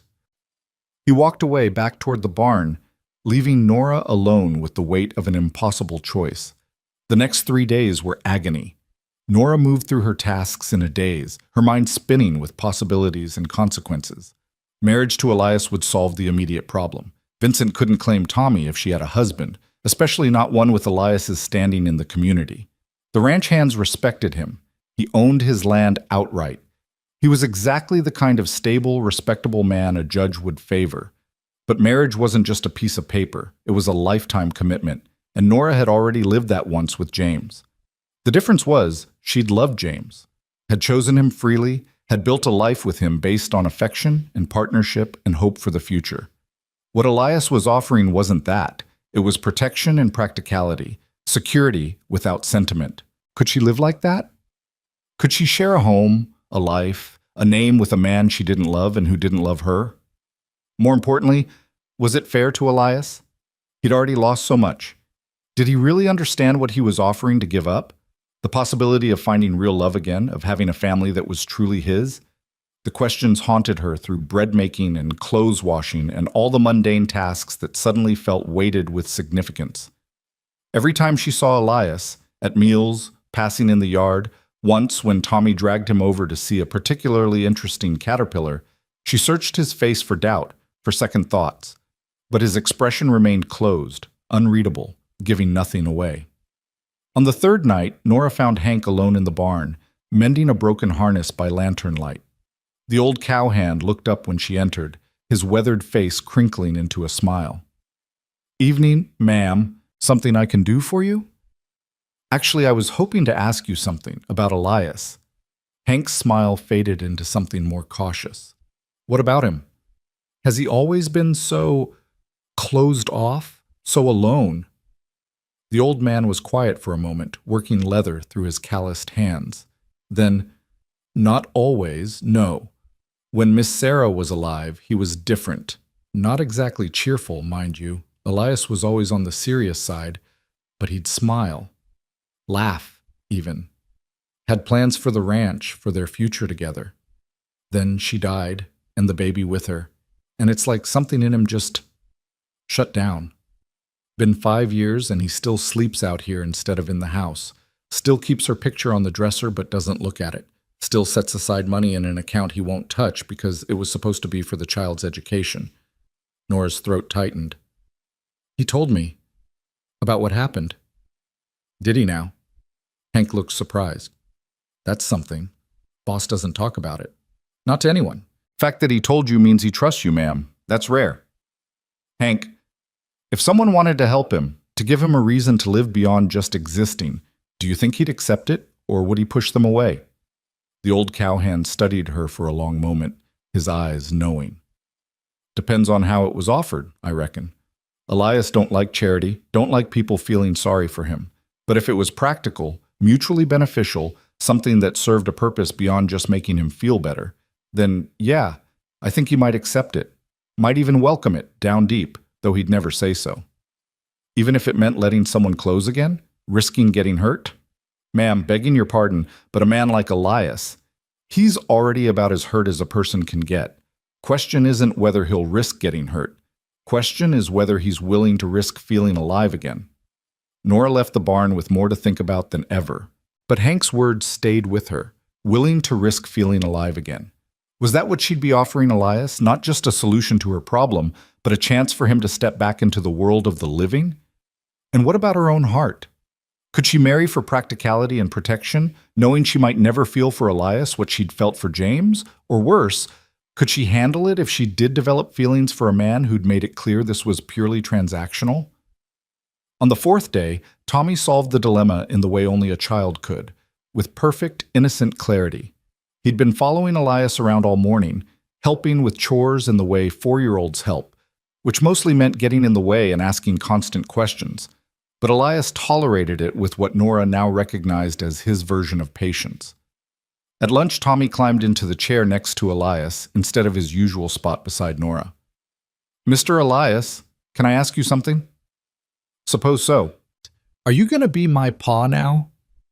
The room went silent. Every hand stopped eating.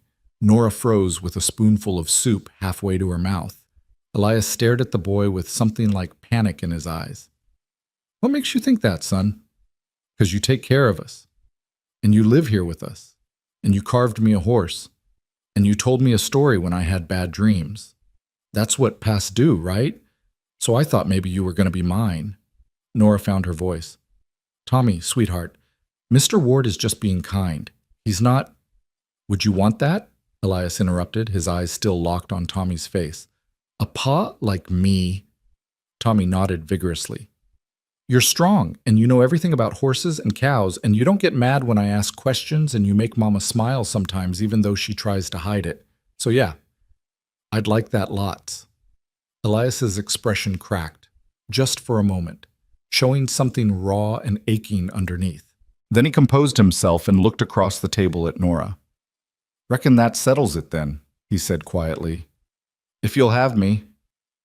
It wasn't a proper proposal. There was no romance in it, no flowery words or bended knee, just a practical question from a practical man, witnessed by a table full of cowboys and one oblivious 4-year-old who'd just accidentally orchestrated the whole thing.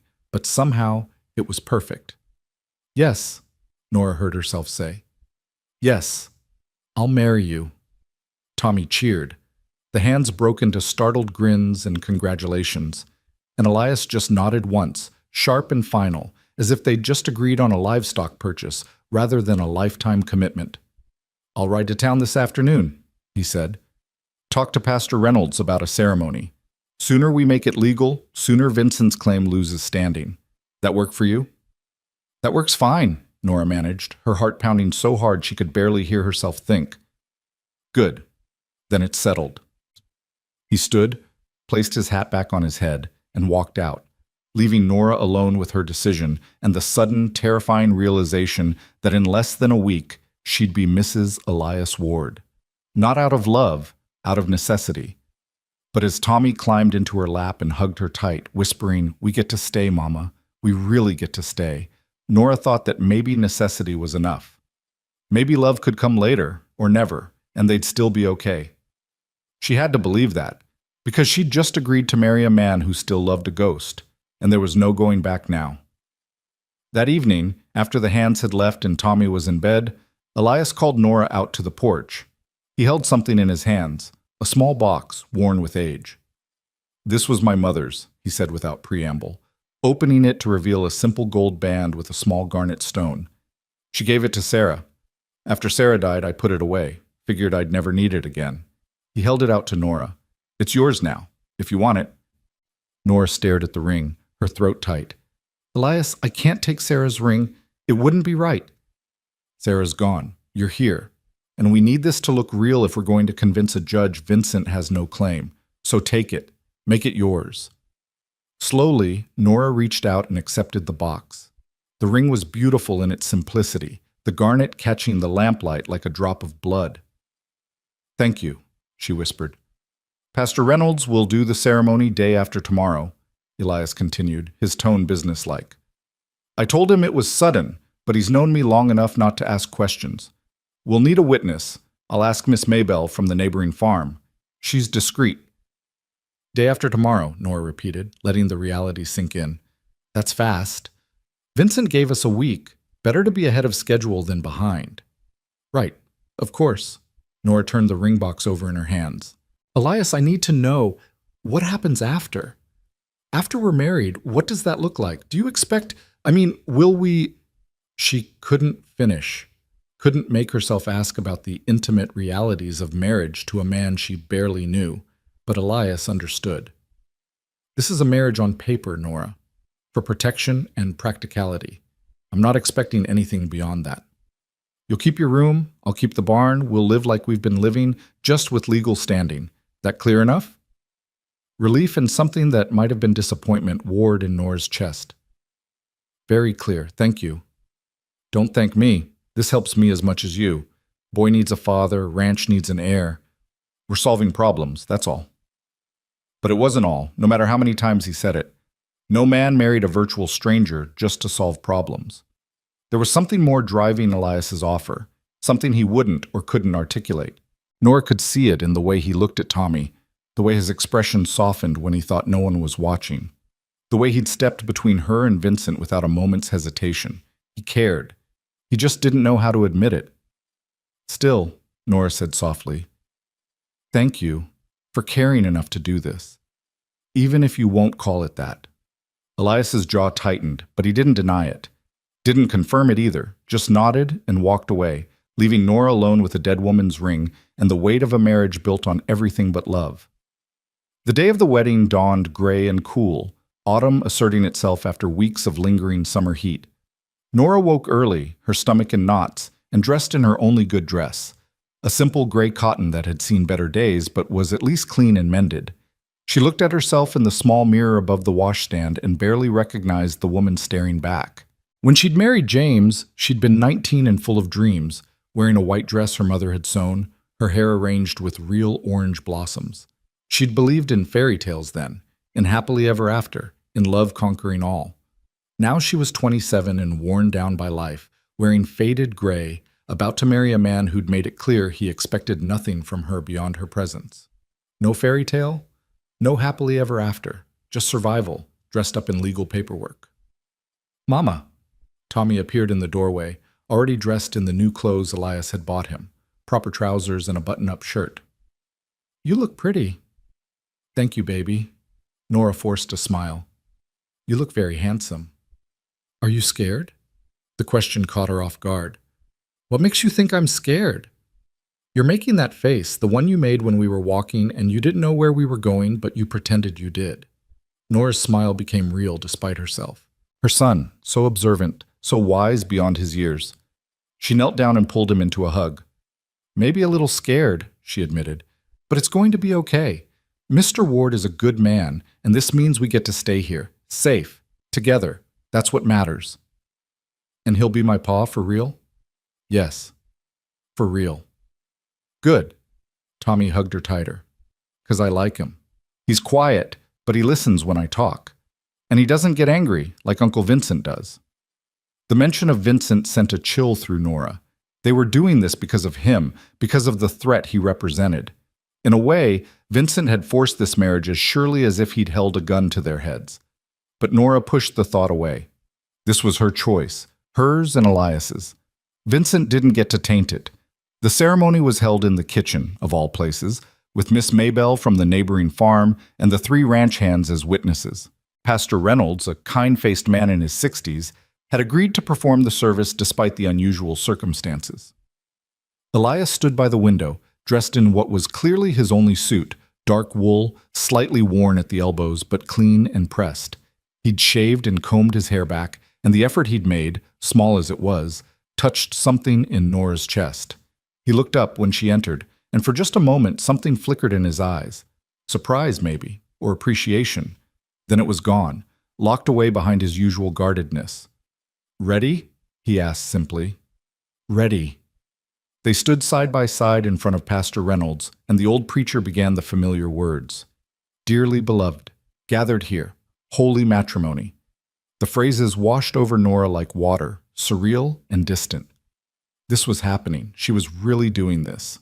"Do you, Elias Ward, take this woman to be your lawfully wedded wife, to have and to hold from this day forward, for better, for worse, for richer, for poorer, in sickness and in health, until death do you part?" "I do." Elias's voice was steady, certain.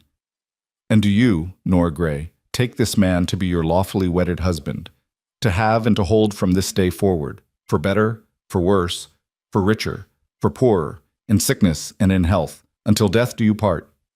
Nora opened her mouth. This was the moment, the point of no return. She could still say no, could still grab Tommy and run, could take her chances with Vincent and the courts, and hope for the best. But Tommy stood beside her, his small hand gripping her skirt, his eyes bright with hope and trust. And Elias stood waiting, this hard, lonely man who'd offered her everything and asked for nothing. "I do," Nora said. Pastor Reynolds smiled. "Then by the power vested in me by the territory of Oklahoma, I pronounce you husband and wife. Elias, you may kiss your bride." The room went silent. Nora's eyes met Elias's, and she saw her own panic reflected there. They hadn't discussed this part, hadn't prepared for it. But Miss Maybelle was watching with misty eyes, and the pastor was waiting, and they needed this to look real. Elias leaned in slowly, giving her time to pull away if she wanted. Nora didn't move. His lips brushed hers, barely a touch, over almost before it began, chaste and brief, and nothing like a real wedding kiss. But Nora's heart hammered anyway, and when Elias pulled back, something in his expression had shifted, just slightly, just enough. "Congratulations," Pastor Reynolds said warmly, breaking the moment. "May your marriage be blessed with peace and prosperity." The hands cheered. Miss Maybelle dabbed at her eyes. Tommy whooped and threw his arms around both of them at once, creating an awkward 3-way embrace that made everyone laugh. And just like that, it was done. Nora Gray was now Nora Ward, and there was no going back. The celebration, such as it was, consisted of a simple lunch Miss Maybelle had prepared. Cold chicken, fresh bread, and a cake that was slightly lopsided but tasted like heaven. They ate on the porch, the autumn air crisp and clean, and for a little while, it almost felt like a real wedding, like they were a real family, gathering to celebrate a real union. But as the afternoon wore on and the guests departed, reality settled back in. This wasn't a real marriage. It was a legal maneuver. And now they had to figure out how to live with that. That evening, after Tommy was asleep and the house was quiet, Nora sat alone in what was now legally her home, wearing a ring that had belonged to two women before her, married to a man she barely knew. She heard Elias's footsteps on the porch. He was preparing to retreat to the barn, as always. But before he could leave, Nora opened the door. "Elias, wait."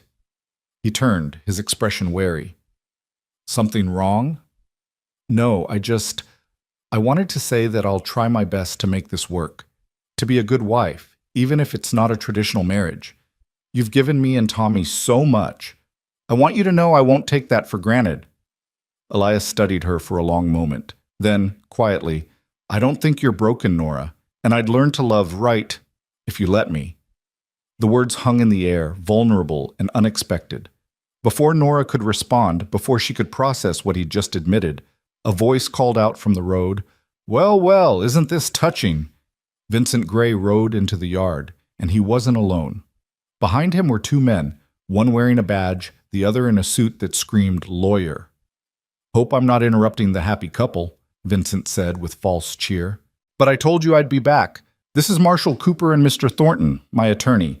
We've come to serve papers regarding custody of Thomas Gray. Or should I say, Thomas Ward now. Heard about your hasty little wedding. Very convenient timing." The marshal dismounted, looking uncomfortable. "Ma'am, sir, I'm sorry about this, but Mr. Gray has filed a petition with the territorial court. I need to serve you these papers and inform you of a custody hearing scheduled for 2 weeks from now." He held out an official-looking document. Elias took it, his expression carved from stone. "This legal?" he asked the marshal. "Yes, sir. Mr. Gray is the boy's blood uncle and has standing to petition for custody. The judge will hear both sides and make a determination." Vincent's smile was triumphant. "You see, Nora, your little marriage doesn't change anything. I'm still family. I still have rights. And when I tell the judge about your circumstances, how you stumbled onto this ranch destitute and desperate, how you've been living here unmarried for weeks, how you suddenly married the rancher right before I filed papers, well, it's going to look exactly like what it is, a desperate ploy by a woman of questionable character. You son of a—" Elias started forward, but Nora grabbed his arm. "Don't. That's what he wants." "Smart girl," Vincent said. "For once. See you in court, sister-in-law. Oh, and Elias, I hope your ranch hand wages were worth becoming part of this mess, because when I win, and I will win, you're going to wish you'd stayed out of it." He wheeled his horse and rode off, the lawyer following. The marshal lingered, looking apologetic. "For what it's worth," he said quietly, "I hope you folks work this out. Boy looked happy here, from what I could see. But the law's the law. You'll need to appear at the courthouse in 2 weeks. Bring whatever documentation you can. Marriage certificate, proof of income, character witnesses. It'll help your case." He tipped his hat and left, leaving Elias and Nora standing in the yard, the custody papers heavy in Elias's hand. "He knew," Nora whispered. "Somehow he knew we'd get married, and he waited just long enough to make it look suspicious. He played us. Maybe. But we're not beat yet." Elias's voice was hard, determined. "We've got 2 weeks to build a case, to show we're a real family, not some hastily arranged fraud. And we will. Because I'll be damned if I let that man take your son." Nora looked at her husband, and saw something burning in his eyes. Not just determination, not just protective instinct, something deeper, something that looked almost like the love he'd claimed he could learn. "He's hers," Elias had said to Vincent weeks ago, "and he's mine by choice." Now they'd have to prove it, in a courtroom, in front of a judge, with Vincent doing everything in his power to tear them apart. But as Elias's hand found hers in the darkness, his grip strong and steady, Nora allowed herself to believe they might actually win. They had to. Because the alternative, losing Tommy, losing this fragile family they'd built, was unthinkable. The battle was just beginning. The 2 weeks before the hearing passed in a blur of preparation and growing tension. Elias threw himself into building their case with the same methodical focus he brought to everything. He rode into town the day after the papers were served and returned with a lawyer, a sharp-eyed woman named Margaret Hale, who'd built her reputation defending homesteaders against land companies. She wasn't cheap, but Elias paid her retainer without hesitation, drawing from savings he'd kept untouched for years. "Tell me everything," Margaret said that first evening, sitting at the kitchen table with papers spread before her. "Every detail of how Mrs. Ward came to be here, your marriage, the boy's condition, Vincent Gray's character. Everything." So they told her. Nora recounted the desperate walk across Oklahoma, Tommy's illness, Elias's intervention. Elias explained the practical arrangement, his need for an heir, the mutual benefit. Margaret listened without judgment, taking notes in quick, precise handwriting. "The timing looks bad," she said finally. "I won't sugarcoat that. Vincent's lawyer will paint this as a fraudulent marriage designed solely to block his custody claim. We need to prove otherwise." "How?" Nora asked, her stomach nodding. "By showing you're a real family. That means documented evidence of cohabitation, joint decisions, shared responsibility for the child. Character witnesses who can testify to your fitness as parents. Financial stability. That works in your favor, Mr. Ward. The ranch is successful and debt-free. But we also need to undermine Vincent's claim that he's acting in the child's best interest." "He's not," Nora said flatly. "He wants control of Tommy's inheritance. James left money for his son's future, and Vincent thinks if he has custody, he can access it." Margaret's expression sharpened. "Can you prove that?" "No, but I know my brother-in-law. He's never shown interest in Tommy before. Never visited, never sent money after James died, never offered help when we were starving on the streets. Now suddenly he wants custody. It's about the money. It has to be. Knowing and proving are different things. But I'll dig into his finances, see if there's evidence of debt or gambling or anything that might suggest financial motivation." Margaret closed her notebook. "In the meantime, you two need to look like a married couple. That means appearing together publicly, being seen as a unit. No more sleeping in the barn, Mr. Ward." Elias's jaw tightened. "That's not—" "We agreed." "I don't care what you agreed. A judge who hears the husband sleeps in the barn will question the legitimacy of this marriage instantly. You need to share a bedroom, or at least appear to. Can you manage that?" The silence stretched uncomfortably. Nora's face burned, but she forced herself to meet Elias's eyes. "We can manage," she said quietly. "If it helps Tommy, we can manage anything." Elias nodded stiffly. "Fine. I'll move my things to the house." After Margaret left, promising to return with more questions and strategy, Nora and Elias stood in the kitchen, avoiding each other's gaze. "I'll take the spare room," Elias said finally. "The one next to yours and Tommy's. Door stays open during the day, so if anyone comes by, they see my things there." "That work?" "That works." Nora's relief was palpable. "Thank you for understanding." "This was always about practicality, Nora. Nothing's changed." But everything had changed, and they both knew it. The marriage that was supposed to be a simple legal arrangement had become a performance, and now they'd have to convince not just a judge, but an entire town that what they had was real. The next morning, Elias moved his belongings from the barn loft to the spare room, a process that took all of 10 minutes since he owned so little. A change of clothes, some books, his shaving kit, the accumulated possessions of a man who'd stopped caring about comfort years ago. Nora helped him make up the bed with fresh linens, hyper-aware of the intimacy of the task. Making a bed for your husband, such a simple, domestic thing. But with Elias, everything felt weighted with significance. "You don't have many things," she observed, smoothing the quilt. "Don't need much. Everyone needs something, something that brings them joy or comfort or, had those things once, didn't do much good when I lost them." Nora paused, her hand stilling on the fabric. "Elias, can I ask you something?" He tensed, clearly expecting a difficult question. "Go ahead." "Why did you really offer to marry me? And don't say it was just practical. I know you well enough now to know there's more to it than that." For a long moment she thought he wouldn't answer. He stood at the window looking out at the prairie, his shoulders rigid.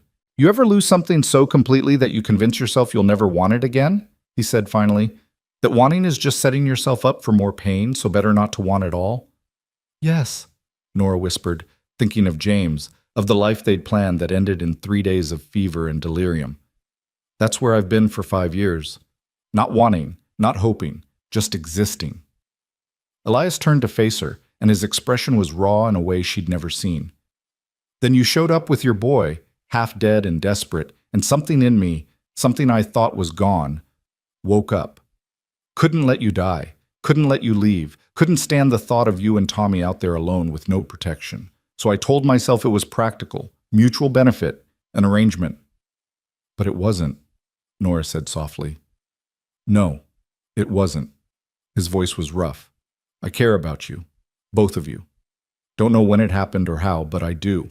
And if we lose this case, if Vincent takes Tommy, it'll break you. And watching you break will break me. So yeah, this marriage is practical, but it's also more. The confession hung between them, vulnerable and terrifying. Nora's heart pounded against her ribs, a storm of emotion she couldn't name rising in her chest. I care about you too, she admitted. I didn't want to, didn't plan to. But you've been kind when you didn't have to be. Patient with Tommy. Protective of us both. That matters, Elias. More than I can say. Caring's not the same as loving. No. But maybe it's enough to start with. Something shifted in Elias's expression. Hope, fragile and uncertain. Before either could say more, Tommy's voice called from downstairs, breaking the moment. Mama, Mr. Elias, come quick. One of the chickens laid an egg right in front of me. They shared a look that held understanding and possibility, then went downstairs to admire Tommy's discovery. But something had changed between them. Some wall had been breached, some truth acknowledged. They weren't just playing at being a family anymore. They were becoming one. The town's reaction to their marriage was mixed at best. When Elias and Nora appeared together at the general store that weekend, a deliberate public appearance suggested by Margaret, the whispers started immediately. Mrs. Patterson barely concealed her disapproval, though she took their money readily enough. Mrs. Crowley actually sniffed and turned her back when Nora tried to greet her. But there were others, quieter voices, who offered congratulations. Miss Maybelle, who'd witnessed the wedding, spread the word that it had been a lovely ceremony and the couple seemed genuinely happy. The blacksmith, a gruff man named Tomas, who'd done business with Elias for years, shook his hand and wished him well. About time you rejoined the living, Ward, Tomas said. That ranch of yours needs a woman's touch, and the boy there looks like he could use a father. Tommy, who'd been examining the blacksmith's tools with wide-eyed fascination, looked up at that. Mr. Elias is my pa now. He married Mama, so that makes him my pa, right? That's right, son, Tomas confirmed, and the genuine warmth in his voice made Nora's throat tight. But the positive reactions were outnumbered by the negative ones. By Monday, the gossip had spread that Vincent Gray was challenging the marriage in court, claiming it was fraudulent. The story grew with each telling. Some versions had Nora as a conniving opportunist who'd trapped poor Elias Ward. Others painted Elias as taking advantage of a desperate widow. The cruelty of it wore on Nora. She'd endured judgment before, but this felt different, more personal. Because it wasn't just her reputation at stake anymore. It was Elias's and Tommy's future. Don't listen to them, Elias told her one evening after a particularly difficult trip to town where a group of women had literally crossed the street to avoid them. Their opinions don't matter. They might matter to a judge. Then we'll find people whose opinions counter theirs.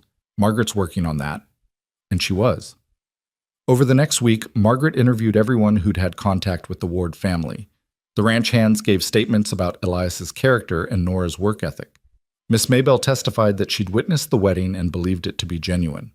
Even Pastor Reynolds agreed to speak on their behalf, noting that while the courtship had been brief, both parties had seemed sincere in their vows. But Margaret's expression grew more concerned as the hearing date approached. Vincent's lawyer is building a strong case, she admitted during a strategy session 3 days before they were due in court. They're calling witnesses who'll testify to your previous living arrangement. The fact that you lived here unmarried for weeks before the wedding. They're bringing up the timing, the sudden nature of the marriage right before Vincent filed papers. And they're painting Vincent as a stable, established businessman who can provide Thomas with opportunities you can't. What opportunities? Nora demanded. Boarding school where he'll never see me? A cold household where he's just an heir to an inheritance Vincent wants to control? You're preaching to the converted, Mrs. Ward. I believe you, but we need to make the judge believe you. That means we need to prove Vincent's true motivations, and so far, I haven't found concrete evidence. His finances are messy, but not provably corrupt. He has gambling debts, but nothing that directly ties to Thomas's inheritance. So what do we do? Elias asked, his voice tight with frustration. We focus on what we can prove, that you're providing a stable, loving home, that Thomas is thriving here, that your marriage, while unconventional, is genuine, and we hope it's enough. Hope.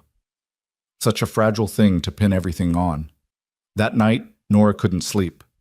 She lay in bed listening to the house settle, to Tommy's soft breathing in the room beside hers, to the creak of floorboards as Elias moved around in his room.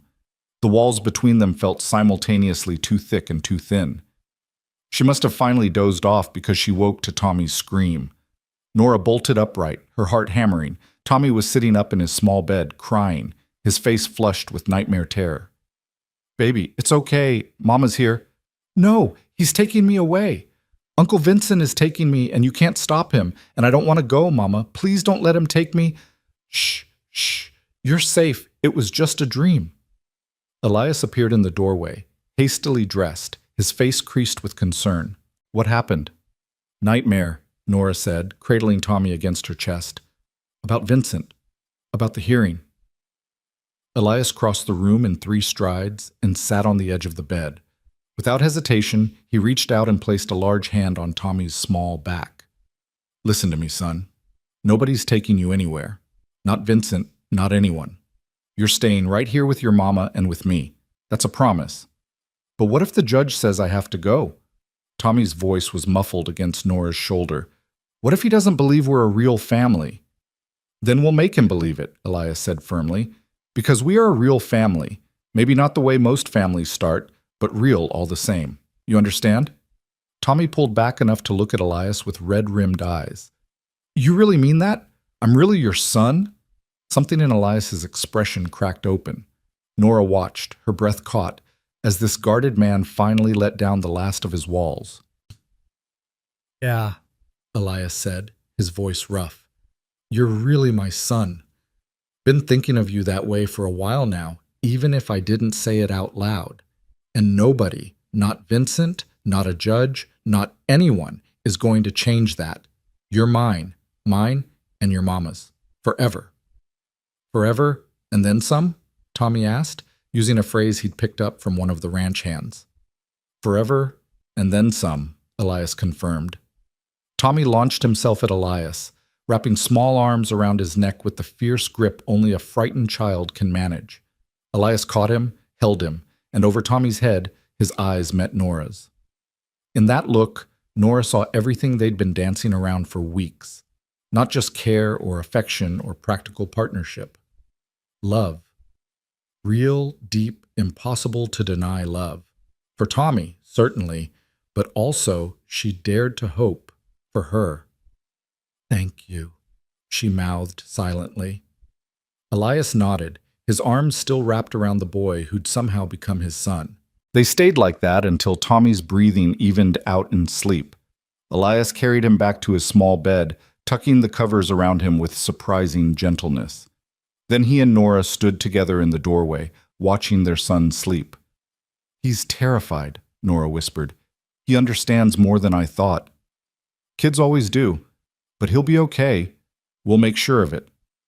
"How can you be so certain?" Elias looked at her, and in the dim lamplight, his expression was open in a way it had never been before. "Because I'm not losing another child. I couldn't save Sarah's babies, but I can save yours, ours. And I will, whatever it takes." "Elias, I know what I said, about this being practical, about not expecting anything beyond an arrangement. I meant it when I said it, but—" He stopped, struggling with words he clearly wasn't used to saying. "But somewhere along the way, you stopped being just a solution to a problem. You became someone I want to protect, someone I care about. Hell, Nora, you became someone I need, both of you.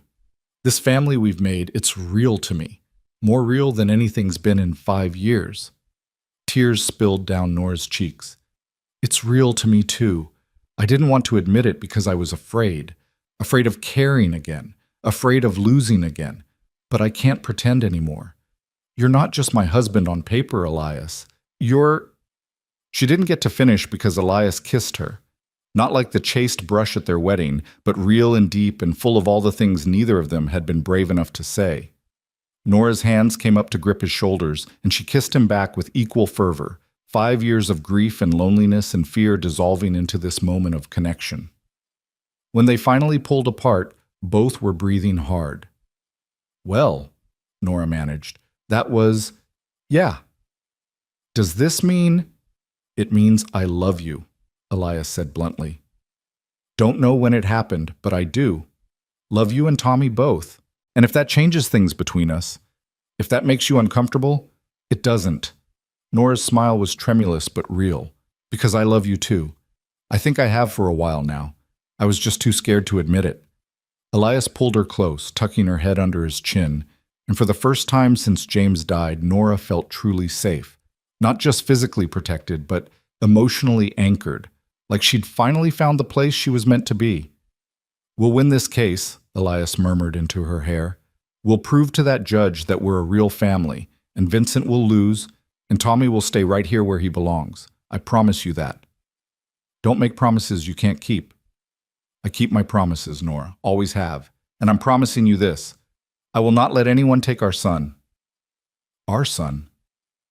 The words settled into Nora's heart like a benediction. They stood there in the hallway, holding each other, until the lamp burned low and the prairie night deepened around them. Then they parted reluctantly, each retreating to their separate rooms, but something fundamental had changed. They weren't pretending anymore. They weren't performing for lawyers or judges or gossiping townsfolk. They were a family. Real and messy and complicated, yes, but real. And in 2 days, they'd have to prove it to a court of law. The morning of the hearing dawned cold and bright. Frost covered the prairie grass, and the air had the sharp clarity that comes with autumn turning toward winter. Nora dressed in her best, the gray dress she'd worn for the wedding, carefully pressed and mended. Elias wore his suit, and Tommy was buttoned into his good clothes, his hair combed flat despite his protests. They looked, Nora thought, like a proper family heading to church. She prayed they'd still be a family when the day was done. The courthouse in Guthrie was the imposing 2-story brick building that seemed designed to intimidate. The courtroom itself was all dark wood and hard benches, with a raised platform for the judge and witness stand to one side. Vincent was already there with his lawyer, Mr. Thornton, both looking confident and well-dressed. Vincent's smile when he saw them was pure calculation. "Nora, Elias, and little Thomas, don't you all look cozy?" "Save it for the judge," Margaret said sharply, steering them to their table. Judge Harriman entered precisely at 9 o'clock, a severe-looking man in his 60s with steel-gray hair and eyes that missed nothing. He took his seat, arranged his papers, and called the court to order. "This is a custody hearing regarding Thomas Gray, also known as Thomas Ward," he began. "Mr. Vincent Gray is petitioning for custody, claiming the current living arrangement is not in the child's best interest. Mrs. Nora Ward and Mr. Elias Ward are opposing the petition. Mr. Thornton, you may begin." Vincent's lawyer stood, and Nora's heart sank. He was good. Smooth and persuasive, he painted a picture of Vincent as the concerned uncle, the responsible family member trying to rescue a child from an inappropriate situation. "Your Honor, the facts are simple. Mrs. Ward, then Mrs. Gray, arrived at Mr. Ward's ranch destitute and homeless. She lived there, unmarried, for several weeks before a sudden wedding took place, conveniently just before my client filed his custody petition. This hasty marriage is clearly a strategic move designed to block Mr. Gray's legitimate claim to his nephew. He called his first witness, Mrs. Crowley from town, who testified with relish about the scandal of Nora living at the ranch unmarried, how the whole town had talked about it, how the marriage had seemed suspicious. "It all happened so fast," Mrs. Crowley said primly. "One moment she's a widow woman living in sin, next moment she's married. Very convenient, if you ask me." Margaret cross-examined but couldn't shake the woman's testimony. The damage was done. Vincent himself took the stand next, all false sincerity and concern. "I love my brother James very much," he said smoothly.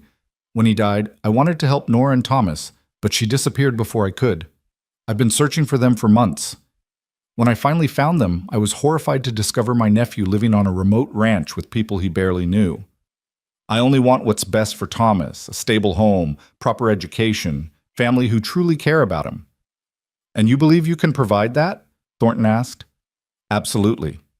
I have a successful business, a comfortable home in Tulsa, connections that can ensure Thomas has every advantage. Compare that to a struggling ranch and a mother who was literally homeless weeks ago.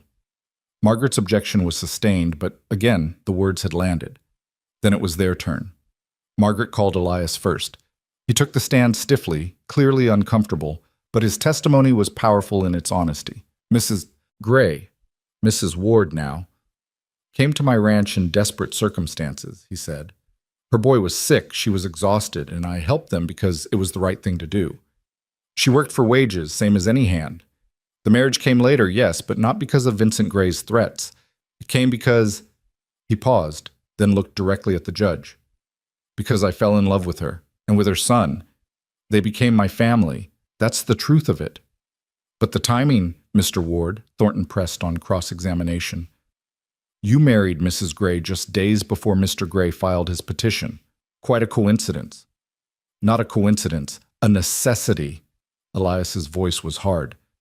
Vincent Gray showed up making threats, claiming he'd take Tommy. I married Nora to protect her, yes, but also because I wanted to. Because by then I couldn't imagine them leaving. Because they'd become my family in the ways that matter. Thornton tried to rattle him, to make him admit the marriage was fraudulent, but Elias held firm. When he stepped down, Nora saw the judge making notes, his expression thoughtful. Nora testified next, her voice shaking at first but growing stronger as she told their story. The desperation that led her to Elias's ranch, his kindness, the way Tommy had blossomed under his care. My son was dying when we arrived, she said, looking directly at the judge. Mr. Ward saved his life. Then he gave us a home, gave Tommy a father, gave me a chance to be more than just a woman struggling to survive. Yes, we married quickly, but I've loved more slowly, and that didn't guarantee happiness either. Sometimes love comes fast, Your Honor. That doesn't make it less real. And if I return custody to Mr. Gray? The judge asked. What then? Then my son loses the first stability he's known in months. He loses a father who actually cares about him, not just about an inheritance. He loses his home, and I lose everything that matters. Nora's voice broke. Please, Your Honor, please don't take my son. Thornton's cross-examination was brutal, trying to paint her as an opportunist who'd seduced Elias for financial security. But Margaret's objections kept the worst of it out, and Nora held her ground. The ranch hands testified, Hank, Charlie, Pete, all speaking to Elias's character and the genuine nature of the family they'd witnessed forming. Miss Maybell testified about the wedding, her conviction that it was real bringing tears to her eyes. Finally, the judge called for a recess. I need time to review the evidence and testimony. We'll reconvene in 1 hour for my decision. That hour was the longest of Nora's life. They waited in a small room off the courthouse, Tommy clutching her hand with white-knuckled intensity, Elias pacing like a caged animal, Margaret reviewing her notes for the 100th time. I think it went well, Margaret said, but her tone was uncertain. The judge seemed moved by your testimony, Mrs. Ward, and Mr. Ward's straightforwardness worked in our favor. But Thornton made good points about the timing, and Vincent's financial stability is a real advantage. So you're saying we might lose? Nora could barely force the words out. I'm saying it's not certain either way. We wait and hope. When they were called back, the courtroom felt like a tomb. Judge Harriman took his seat, his expression grave. I've reviewed all testimony and evidence, he began. This is not an easy decision. On one hand, Mr. Gray has legitimate standing as the boy's uncle and undeniable financial resources. On the other, the Wards have provided a stable home and clearly have the child's affection. Nora's fingernails dug into her palms. Please, please. However, the judge continued, I cannot ignore certain facts. The marriage between Mr. and Mrs. Ward occurred with suspicious timing. The living arrangement prior to marriage was inappropriate. And while I believe the current situation is loving, I question whether it provides the long-term stability this child needs. No, oh God, no. Therefore, wait! A voice called from the back of the courtroom. Everyone turned. A woman stood there, elderly, well-dressed, with sharp eyes and an imperious bearing. Who are you? Judge Harriman demanded. This is highly irregular. I'm Dorothy Gray, the woman said, walking forward with the aid of a cane. James Gray's mother, Thomas's grandmother, and I have something to say about this custody matter. Vincent went pale. Mother, what are you— Sit down, Vincent. Dorothy's voice cracked like a whip. She approached the bench. Your Honor, I apologize for the interruption, but I've been following this case, and I can't in good conscience remain silent. You may speak, the judge said slowly, but make it brief. Dorothy turned to face the courtroom, her gaze settling on Vincent with withering contempt. My son Vincent is not petitioning for custody out of love or family duty. He's doing it for money. James left a trust for Thomas, $50,000, to be managed by the boy's guardian until he comes of age. Vincent has gambling debts totaling nearly that amount. He plans to use Thomas's inheritance to pay them off. The courtroom erupted. Vincent shot to his feet, his face red. That's a lie! Mother, how dare you! I dare because I have proof. Dorothy pulled papers from her bag. Bank statements showing Vincent's debts, letters from creditors threatening legal action, and this— she held up a document. A letter from Vincent to a business partner, explicitly stating his plan to gain custody of Thomas to access the trust funds. Judge Harriman took the papers, his expression darkening as he read. Mr. Gray, he said coldly, is this true? Vincent's mouth opened and closed. His lawyer whispered urgently in his ear. Finally, he sat down, defeated. I care about my nephew, he tried weakly. The money is secondary. The money is primary, Dorothy corrected. You've never shown interest in Thomas until now, never visited when James was alive, never offered help when Nora and the boy were destitute. You're using my grandson, Vincent, using him like you've used everyone in your life, and I won't allow it. She turned to Nora, and her expression softened. James loved you, my dear, loved you and your boy with everything in him. I didn't approve of your marriage initially. I was a foolish old woman who thought class and money mattered more than character. But I was wrong. You made my son happy, and you've been a good mother to Thomas. I'm sorry I wasn't there for you after James died. I'm here now. Nora couldn't speak past the lump in her throat. She managed a nod, tears streaming down her face. Judge Harriman set down the papers. Mr. Gray, in light of this evidence, your petition for custody is denied. Furthermore, I'm ordering you to have no contact with Thomas Ward unless the child's parents explicitly allow it. If you violate this order, you'll face contempt charges. Am I clear? Yes, Your Honor, Vincent said, his voice hollow with defeat. The judge turned to Nora and Elias. Mr. and Mrs. Ward, while the circumstances of your marriage were unusual, I've seen enough today to convince me that you're acting in Thomas's best interest. The child will remain in your custody. This case is closed. The gavel came down with a crack that echoed like thunder. For a moment, nobody moved. Then Tommy launched himself at Nora, and she caught him, sobbing with relief and joy. Elias's arms came around both of them, his own eyes suspiciously bright. We won, Nora whispered. We actually won. Told you, Elias said roughly. Forever, and then some, remember? Dorothy approached, leaning on her cane. May I meet my grandson properly? Nora nodded, unable to speak. Tommy looked up at the elderly woman with curious eyes. Are you my grandma? He asked. I am. If you'll have me. Dorothy's voice was gentle.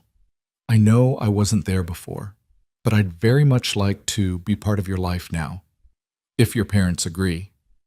Tommy looked at Nora, who nodded through her tears. Then he threw his arms around Dorothy with the same enthusiasm he showed everything.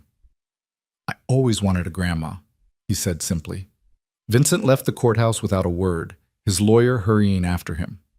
Margaret accepted congratulations from well-wishers, and in the center of it all, Nora stood with Elias, Tommy, and Dorothy, an unlikely family forged in crisis and cemented in love. Thank you, Nora said to Dorothy, for coming, for speaking up, for being braver than I could have asked. I should have been braver sooner, Dorothy replied. Should have stood by you after James died. I'm sorry for that, Nora. Truly. You're here now. That's what matters. As they prepared to leave, Miss Maybelle appeared with several other women from town. Not the gossipy ones who'd shunned them, but quieter folks who'd watched and waited to see how things turned out. "Mrs. Ward," Miss Maybell said, "we just wanted to say we're glad things worked out. You and Mr. Ward, you've got a good thing there. Don't let small minds tell you different." The words, simple as they were, meant everything. Nora thanked her, and Elias actually smiled, small but genuine. The ride back to the ranch was peaceful, Tommy chattering excitedly about having a grandma who promised to visit soon. Nora and Elias sat close on the wagon seat, his hand covering hers on the bench between them. "You were right," Nora said softly, "about keeping your promises. Told you, I always keep them. Then I need you to promise me something else." Elias glanced at her. "What's that?" "Promise me we'll make this real. Not just on paper, but in every way. That we'll build a life together, you and me and Tommy. A real family, not just for show, but for us." Elias brought the wagon to a stop right there in the middle of the empty prairie road. He turned to face her, his expression open and vulnerable in a way she'd once thought impossible. "Nora Ward, I promise you a real marriage, a real family, a real life together. For as long as we both live. That good enough?" "More than good enough." She leaned in and kissed him, slow and sweet and full of promise. When they finally pulled apart, Tommy was making exaggerated gagging sounds from the back of the wagon. "Grown-ups are so gross," he declared, though he was grinning. "You'll understand when you're older," Elias said, the corners of his mouth twitching. "That's what everyone always says." They started moving again, the ranch appearing in the distance as the sun angled toward afternoon. Home. It had become home without Nora quite realizing when. This land, this house, this man beside her, all of it had woven itself into her heart until she couldn't imagine being anywhere else. "Thank you," she said quietly. "For what?" "For finding us, for saving us, for loving us." Elias's hand tightened on hers. "You saved me too, Nora, brought me back to life when I thought I was done living. That's worth more than you know."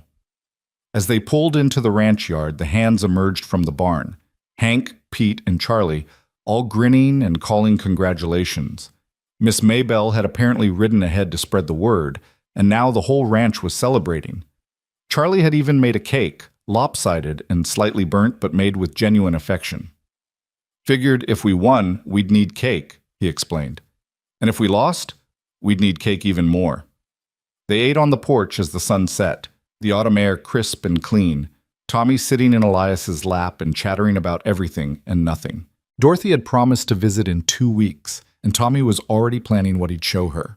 When the hands finally retreated to the bunkhouse and Tommy was tucked into bed, exhausted from the day's excitement, Nora and Elias found themselves alone on the porch. The stars were emerging, brilliant in the clear prairie sky, and somewhere in the distance, a coyote called to the rising moon. "Quite a day," Elias said. "Quite a life," Nora corrected. "I never imagined, when I collapsed on your land all those weeks ago, that this is where I'd end up. Happy, safe, loved." "Loved," Elias repeated, testing the word. Then, stronger. "Yeah, loved. By me. Completely." Nora leaned into him, and he wrapped his arm around her, pulling her close. "I don't think you're broken," he'd said, weeks ago, in the immediate aftermath of Vincent's threat. The words had seemed out of nowhere then, but now Nora understood. He'd been speaking to himself as much as to her. Two broken people, finding each other, discovering that broken pieces could still fit together to make something whole. "Tomorrow," Elias said quietly, "I'd like to move my things into your room, if that's all right with you." Nora's heart skipped. "Are you sure? I know we said this was just for show." "It's not for show anymore. It's real. We're real. And I want to be your husband in every sense. If you want that too." "I do," Nora whispered. "I want all of it. All of you." "Then that's what you'll have. Starting tomorrow, we're not just husband and wife on paper. We're husband and wife in truth, a real marriage, a real family, everything we both lost and found again." They sat together as the night deepened, two survivors who'd built something beautiful from necessity and need. The road that had brought them here had been hard, marked by loss and grief and desperate choices. But it had led them home. to each other, to a family neither had expected, but both had needed more than they'd known.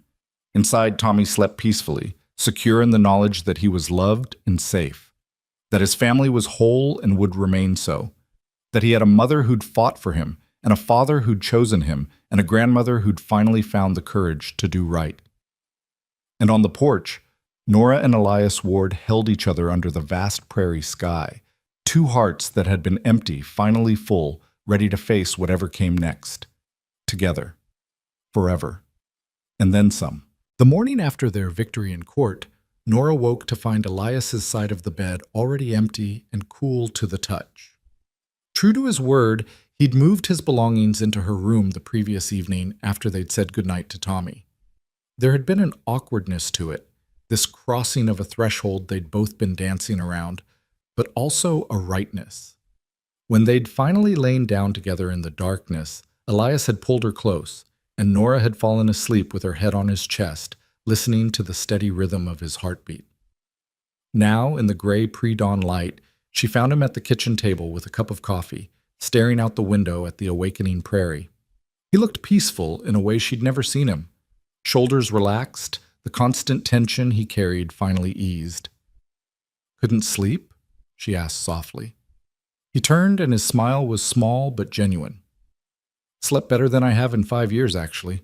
Just woke early out of habit. Didn't want to disturb you." Nora poured herself coffee and joined him. Outside, the sky was beginning to lighten, painting everything in shades of rose and gold. It was going to be a beautiful day. "I keep thinking I'll wake up and find out yesterday was a dream," she admitted. "That we didn't really win, that Tommy's not really safe. It was real. We won. He's safe." Elias reached across the table and took her hand. "And we get to figure out what comes next, together." What came next, as it turned out, was life. Beautiful, ordinary, complicated life. Tommy adjusted to calling Elias Pa with the easy acceptance of childhood. Within days, it was as if there'd never been any other name for the man who taught him to ride, who carved him toys in the evenings, who listened patiently to his endless stream of questions about everything from why cows had 4 stomachs to whether stars were really just holes in the sky letting heaven's light through. "Pa, look what I found," became a constant refrain.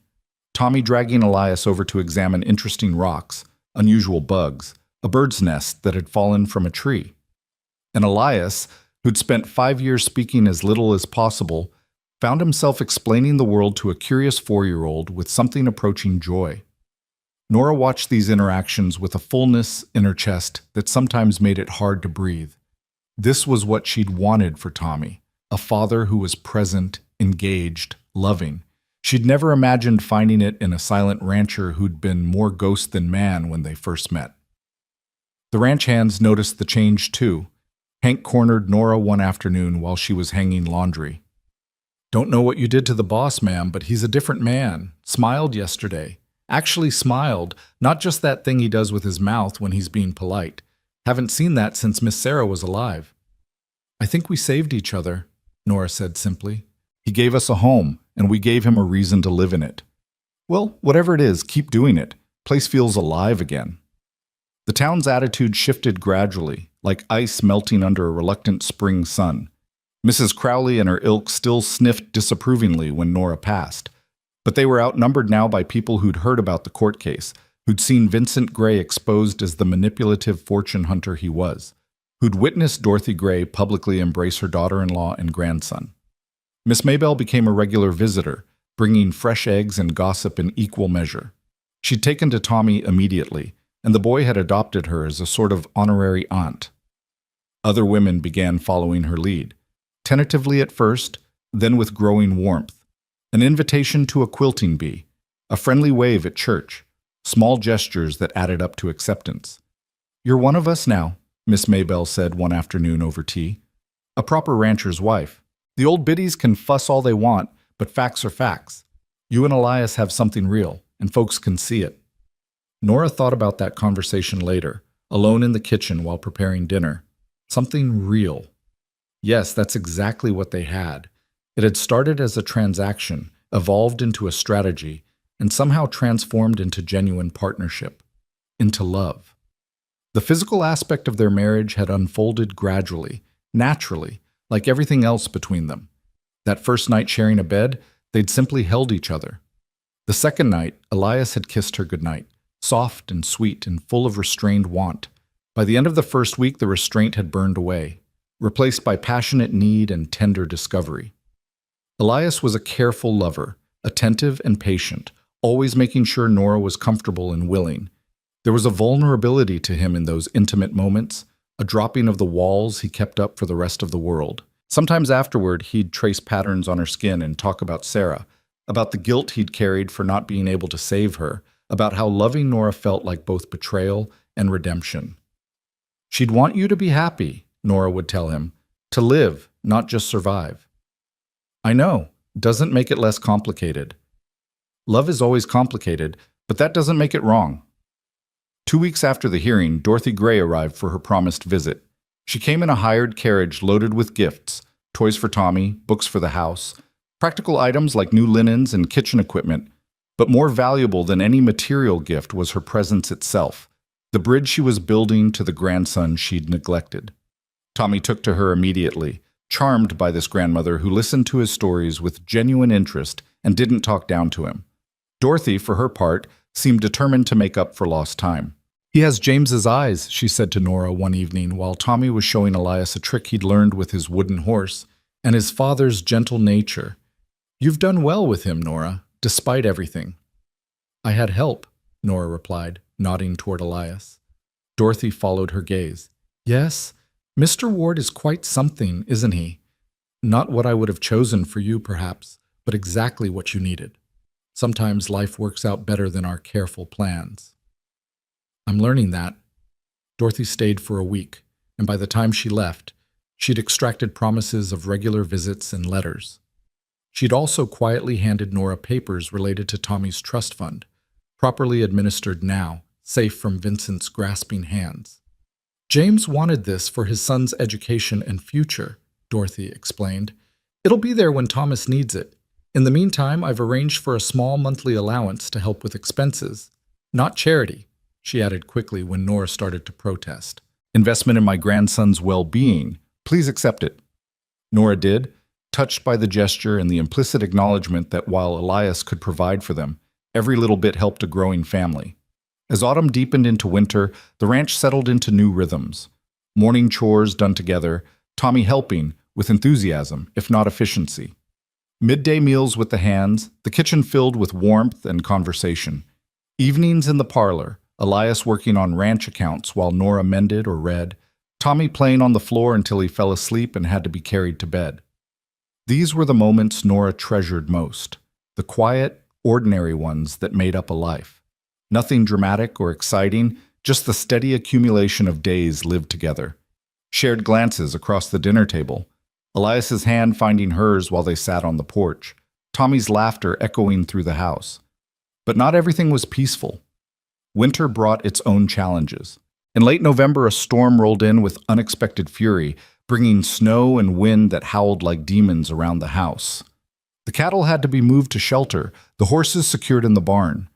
Elias and the hands worked around the clock, and Nora kept coffee and food coming, knowing the men needed fuel to work in such brutal conditions. On the second night of the storm, Elias came in half frozen, his face gray with exhaustion.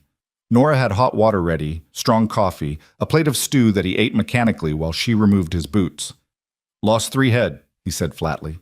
"Found them too late. The cold got them." "I'm sorry." Nora knelt before him, rubbing feeling back into his feet. "How are the others?" "Safe now, but if this keeps up—" He stopped, his jaw tight with worry. "It won't. Storm will break tomorrow, you'll see." "You a fortune teller now?" "No, just stubborn. And I refuse to believe we survived everything we did just to lose the ranch to weather." That got a ghost of a smile from him. "Your stubbornness might be my favorite thing about you." "Just one of many excellent qualities," Nora replied, standing to kiss his forehead. "Now finish eating and get some sleep. You're no good to anyone exhausted." The storm did break the next day, and the damage, while real, was manageable. 3 cattle lost was painful, but not devastating. The rest of the herd had survived, and as the sun emerged to glitter on snow-covered prairie, Elias allowed himself to breathe again. "We'll rebuild what we lost come spring," he told the hands, "and we'll be smarter next time. Build better shelters, plan better. We learn and adapt. That's how we survive." It was a philosophy that applied to more than just ranching, Nora thought. They'd all been learning and adapting, taking the broken pieces of their pasts and building something new. Christmas came quietly. Dorothy sent gifts by post, and Miss Maybelle organized a small gathering at the ranch with neighboring families. It was Nora's first real Christmas in years. The previous one had been marked by fresh grief and desperate poverty. Now she had a home decorated with pine boughs, a tree that Tommy had helped choose and decorate, and more food than they could possibly eat. Elias gave Tommy a leather holster with a wooden gun he'd carved himself, child-sized and perfect for the boys' endless games of cowboys and outlaws. He gave Nora a cameo brooch that had belonged to his mother, presented awkwardly but with clear intention. "Figure you should have something that's just yours," he said. "Something that says you belong to this family, this place." Nora's gift to him was simpler but just as meaningful. A photograph of the three of them, taken by a traveling photographer who'd come through town the previous month. In the image, Elias stood with his hand on Tommy's shoulder while Nora leaned into his side. They looked, Nora thought, like exactly what they were, a family. Elias stared at the photograph for a long time, his expression working through emotions he couldn't name. Finally, he set it on the mantel, right next to Sarah's picture, not replacing it, but joining it. "Both parts of my life," he said quietly. "Past and present. Grief and joy. I need both to be whole." Nora understood. She still wore James's ring on a chain around her neck, still thought of him with love and sadness. The dead didn't need to be forgotten for the living to be honored. That night, after Tommy was asleep and the house was quiet, Elias and Nora made love slowly, tenderly, and afterward lay tangled together in the darkness. "Never thought I'd have this again," Elias murmured against her hair. "A family, a home that feels alive, someone to wake up to." "Neither did I. Guess we're both lucky. More than lucky. Blessed." It was the first time Nora had heard him use that word, and it filled her with quiet joy. Winter gave way to spring with the usual prairie drama. Sudden thaws followed by late freezes, mud that sucked at boots and wagon wheels, the gradual greening of grass and emergence of wildflowers. The ranch came alive with new calves and foals, and Tommy appointed himself official helper, much to everyone's amusement. In March, Nora realized she'd missed her monthly courses. At first, she told herself it was stress or the change of seasons or any number of things. But when the nausea started and her breasts became tender, she couldn't deny the truth. She was pregnant. The realization filled her with equal parts joy and terror. She'd been pregnant once before, with Tommy, and that pregnancy had been normal and easy. But she'd also watched Sarah's story through Elias's grief-stricken recounting, 2 pregnancies that ended in tragedy, a woman who died trying to bring new life into the world. For 3 days, Nora kept the knowledge to herself, warring with fear and hope. Finally, she told Miss Maybelle, who'd become her closest confidant.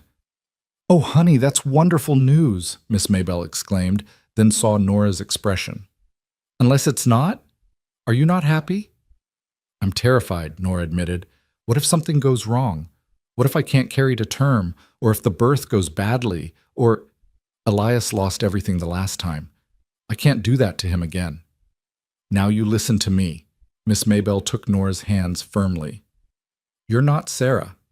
Every pregnancy is different, and modern medicine has come a long way. We'll get you to a proper doctor, make sure everything's monitored.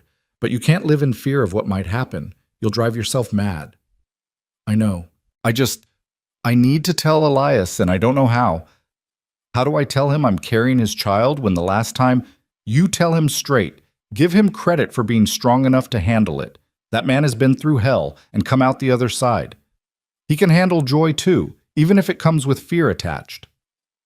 So that evening, after Tommy was in bed and Elias was going over the ranch books, Nora approached him with her heart in her throat.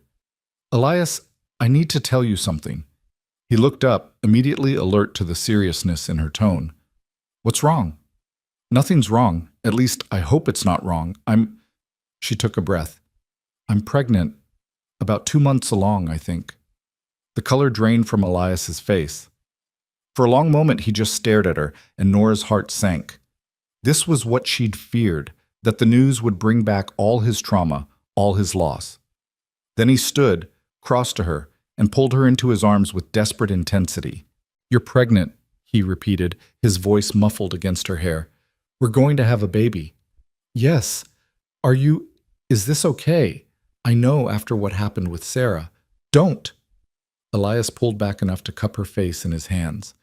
Don't compare this to that. This is different. You're different. We're different. And yes, I'm scared half to death, but I'm also... His voice cracked. I'm happy, Nora. Terrified and happy, and I can't believe we get this chance. Relief flooded through her. I was so afraid you'd... I won't lie and say I'm not worried. The memories are there, and they're hard. But this baby, our baby, deserves better than a father paralyzed by fear, so we'll be careful, we'll get good medical care, and we'll hope. That's all we can do. Hope, Nora repeated. I can do that. They told Tommy a few days later, and his reaction was pure, uncomplicated joy. A baby? A real baby? That I can play with? Eventually, Nora said, laughing. Babies are very small at first. They mostly just eat and sleep. That's boring. When will it be fun? In a few years. Tommy considered this. Okay, but it better be a good baby, not a crying one. All babies cry, son, Elias said, his hand resting protectively on Nora's still flat stomach. It's how they talk. Then I'll teach it to talk right. With words. As spring progressed into summer, Nora's pregnancy became visible. Her body changed, swelling with new life, and Elias was almost comically protective. He wouldn't let her lift anything heavy, insisted she rest more than she wanted, and watched her constantly for any sign of distress. I'm pregnant, not made of glass, Nora finally said after he'd forbidden her from hanging laundry. Women work right up until they give birth. Not my wife, they don't. Elias Ward, if you wrap me in cotton wool, I'll go mad. I need to feel useful. They compromised. Nora could do lighter tasks, but nothing that required lifting or strenuous effort. It chafed, but she understood his fear.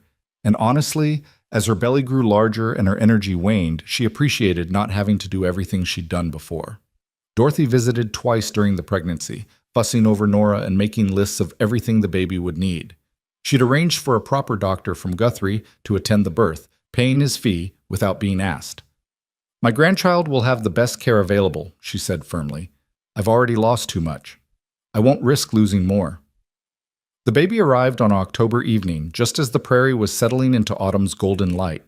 Nora's labor started mid-afternoon with a low backache that gradually intensified into contractions. By evening, they were regular and strong, and Miss Maybelle, who'd attended dozens of births, sent Hank racing to fetch the doctor. Elias was a wreck. He paced outside the bedroom, his face gray with barely controlled panic. While inside, Nora labored with Miss Maybelle's steady encouragement. You're doing fine, honey. Just breathe through it. That's right. The doctor will be here soon. But the baby had other ideas. The doctor arrived just in time to catch a squalling, red-faced infant who entered the world angry and loud. A good sign, Miss Maybelle said. Strong lungs meant strong life. It's a girl, the doctor announced, cleaning the baby and wrapping her in soft cloth. Small but healthy. Congratulations, Mrs. Ward. Nora, exhausted and euphoric, held her daughter for the first time and wept. She was perfect, tiny and wrinkled and absolutely perfect. Dark hair like Elias, nose like Nora, and her father's dark eyes already alert and curious about this strange new world. Elias, Miss Maybelle called to the door. You can come in now. He entered slowly, his face a mask of fear and hope. When he saw Nora sitting up, holding the baby, alive and well and smiling, something in him broke open. He crossed the room in 3 strides and knelt beside the bed. Nora, are you? We're both fine. Perfect. Come meet your daughter. Elias looked at the tiny bundle in Nora's arms with wonder and terror. She's so small. She'll grow. Here. Nora carefully transferred the baby to Elias's arms, showing him how to support her head. Say hello to your pa, little one. The baby yawned, unconcerned with the momentous occasion, and made a small mewling sound. Elias stared down at her, and tears began sliding down his weathered face. She's really here, really alive, really ours. Really ours, Nora confirmed. What should we name her? They'd discussed names but never settled on one, waiting to see what felt right once the baby arrived. Now, holding his daughter, Elias said quietly, Hope. I want to name her Hope. Hope, Nora repeated, testing it. Hope Ward. It's perfect. Hope Sarah Ward, Elias added, for what she represents and what came before. If that's all right with you. It's more than all right. It's beautiful. Tommy was allowed in next, creeping forward cautiously to peer at his new sister. She's really small, he observed, and kind of red. She'll get bigger and less red, Elias assured him. But she's your sister, Tommy. That means you have to help protect her and teach her things. Think you can do that? Tommy straightened, taking the responsibility seriously. I can do that. I'll be the best big brother ever. I know you will, son. The first weeks with Hope were exhausting and wonderful in equal measure. She woke every few hours to nurse, cried with impressive volume, and required constant attention. But she was also perfect. The soft weight of her in Nora's arms, the milky smell of her breath, the way she'd grasp Nora's finger with her tiny hand and hold on with surprising strength. Elias was besotted. When Nora was too exhausted to function, he'd walk the floors with Hope, murmuring to her about the ranch, about horses and cattle, about the prairie stars. Tommy helped in his 4-year-old way, fetching diapers and singing to his sister when she fussed. They were, Nora thought during one particularly sleepless night, a real family in every sense, messy and complicated and bound together by love that had grown from the most unlikely circumstances. Winter came again, their second on the ranch, but this time they were prepared. Better shelters for the cattle, more supplies laid in, systems in place. The storm that hit in January was fierce, but they weathered it with minimal losses. Spring brought Hope's first birthday, a small celebration with cake and presents, and Tommy insisting his sister needed a wooden horse like his, even though she was far too young to play with it yet. Elias carved one anyway, setting it aside for when she was older. Summer saw Tommy turn 5 and start learning to read from books Dorothy sent. He was bright and curious, soaking up knowledge like prairie soil soaking up rain. Elias taught him about the ranch, showing him how to care for animals, how to read weather signs, how to be responsible. He'll make a good rancher someday, Elias told Nora one evening while they watched Tommy carefully brush one of the gentler horses. If that's what he wants, and if it's not, then he'll be good at whatever he chooses. We'll make sure he has options, education, opportunities. He won't be limited by circumstance like we were. We turned out all right. We survived. I want more than survival for our kids. I want them to thrive. Our kids. The casual way he said it, including Tommy without distinction from Hope, made Nora's heart swell. That fall, Dorothy moved permanently to a house in Redemption, declaring that she was too old to keep traveling back and forth and she wanted to be close to her grandchildren. Her presence became a regular fixture in their lives. Weekly dinners, impromptu visits, help with the children when Nora and Elias needed it. Never thought I'd end up a frontier grandmother, she said one evening, dandling Hope on her knee while Tommy showed her his latest drawings. But I have to say, I prefer this to Tulsa society. More real, more honest. No regrets about leaving? Nora asked. Only that I didn't do it sooner. Family matters more than status, Nora. Took me too long to learn that, but I learned it. By their second anniversary, life had settled into comfortable patterns. The ranch was thriving, expanded with additional land purchased from a neighbor who decided to move east. The cattle herd had grown to 300 head, requiring 2 additional hands who lived in the expanded bunkhouse. Financially, they were stable, not wealthy, but comfortable enough that Nora no longer worried about where the next meal would come from. Tommy's trust fund sat untouched, growing for his future. Hope was healthy and hitting all her milestones. The house was filled with life and laughter. On their anniversary evening, Elias surprised Nora with a picnic up on the ridge overlooking the ranch. They left the children with Dorothy and rode out together, carrying blankets and food and a bottle of wine Dorothy had gifted them. The view from the ridge was spectacular, miles of prairie stretching in every direction, the ranch buildings small but solid below, cattle dotting the landscape like dark stones. The sun was setting, painting everything in gold and crimson. "I used to come up here after Sarah died," Elias said as they spread the blanket. "Sit and think about whether any of it was worth it. The ranch, the work, the endless days. Couldn't see the point anymore. And now? Now I see everything. The life we've built, the family we're raising, the future instead of just the past." He pulled her close. "You gave me that, Nora. You and the kids. You gave me reasons to keep going. You gave us reasons too. Safety, home, love we didn't dare hope for." They ate and watched the stars emerge, talking about everything and nothing. Plans for the ranch, concerns about the children, memories of how they'd met. "I still can't believe you opened your barn to us," Nora said. "A desperate woman and her sick child. You could have sent us away. Couldn't have lived with myself if I had. And I'm selfish enough to be glad I didn't. Can't imagine life without you now. Any of you. Good, because you're stuck with us. Forever and then some, remember? Forever and then some," Elias agreed, kissing her softly. As full darkness fell and they prepared to head back, Nora looked out over the ranch one more time. Somewhere down there, their children slept safely. Their home stood solid against the prairie wind. Their life, built from desperation and determination and unexpected love, continued its steady rhythm. She thought of that first day, stumbling onto Elias's land with death breathing down her neck and nowhere else to turn. She'd been looking for temporary shelter, a brief respite before moving on to wherever the road led next. Instead, she'd found forever. Not the neat fairy tale forever of storybooks, but the messy, real forever of actual life, complete with hard work and difficult moments and fears that never quite went away, but also with joy and love and the daily miracle of waking up safe and wanted. "Ready to go home?" Elias asked, holding out his hand. Nora took it, letting him pull her to her feet. "Always." They rode back through the darkness, guided by starlight and the lamp Miss Maybelle had left burning in the window. As they approached, they could see Dorothy through the window, rocking Hope, while Tommy sat at her feet, playing with his wooden horses. Home. Family.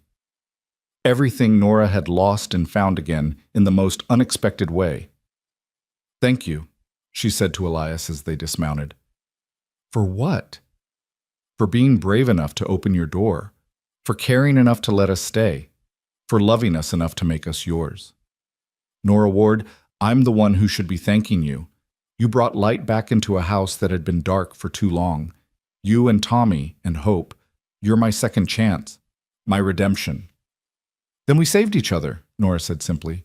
"And we'll keep saving each other, every day, for as long as we live." They walked into the house together, greeted by Tommy's excited chatter about the baby saying a new sound and Dorothy's amused commentary. Hope reached for Elias with chubby arms, and he scooped her up, pressing a kiss to her dark curls. Tommy attached himself to Nora's skirts, showing her a picture he'd drawn of their family, stick figures holding hands in front of a house with a barn. "This is us," he explained unnecessarily, "all together, forever." "Forever and then some," Nora agreed, meeting Elias's eyes over the children's heads. In that moment, with her family gathered around her and lamplight warming the kitchen of their prairie home, Nora understood that this was what redemption looked like. Not dramatic or perfect, but real and earned. Built one day at a time by people who refused to let their broken past define their futures. The prairie wind sang its endless song outside, carrying away the old sorrows and bringing in new possibilities. And inside, the Ward family, forged in desperation, cemented in determination, perfected in love, settled in for another peaceful evening. Tomorrow would bring its own challenges. The ranch would need tending, the children would need raising, life would continue its complicated dance, but they'd face it together, this unlikely family bound not by blood alone, but by choice and commitment and love fierce enough to overcome anything. Some stories begin with once upon a time. This one began with a woman at the end of her rope and a man at the end of his hope. And it ended, or rather continued, with both of them finding exactly what they needed in the last place they expected to look, in each other. Forever, and then some. The end.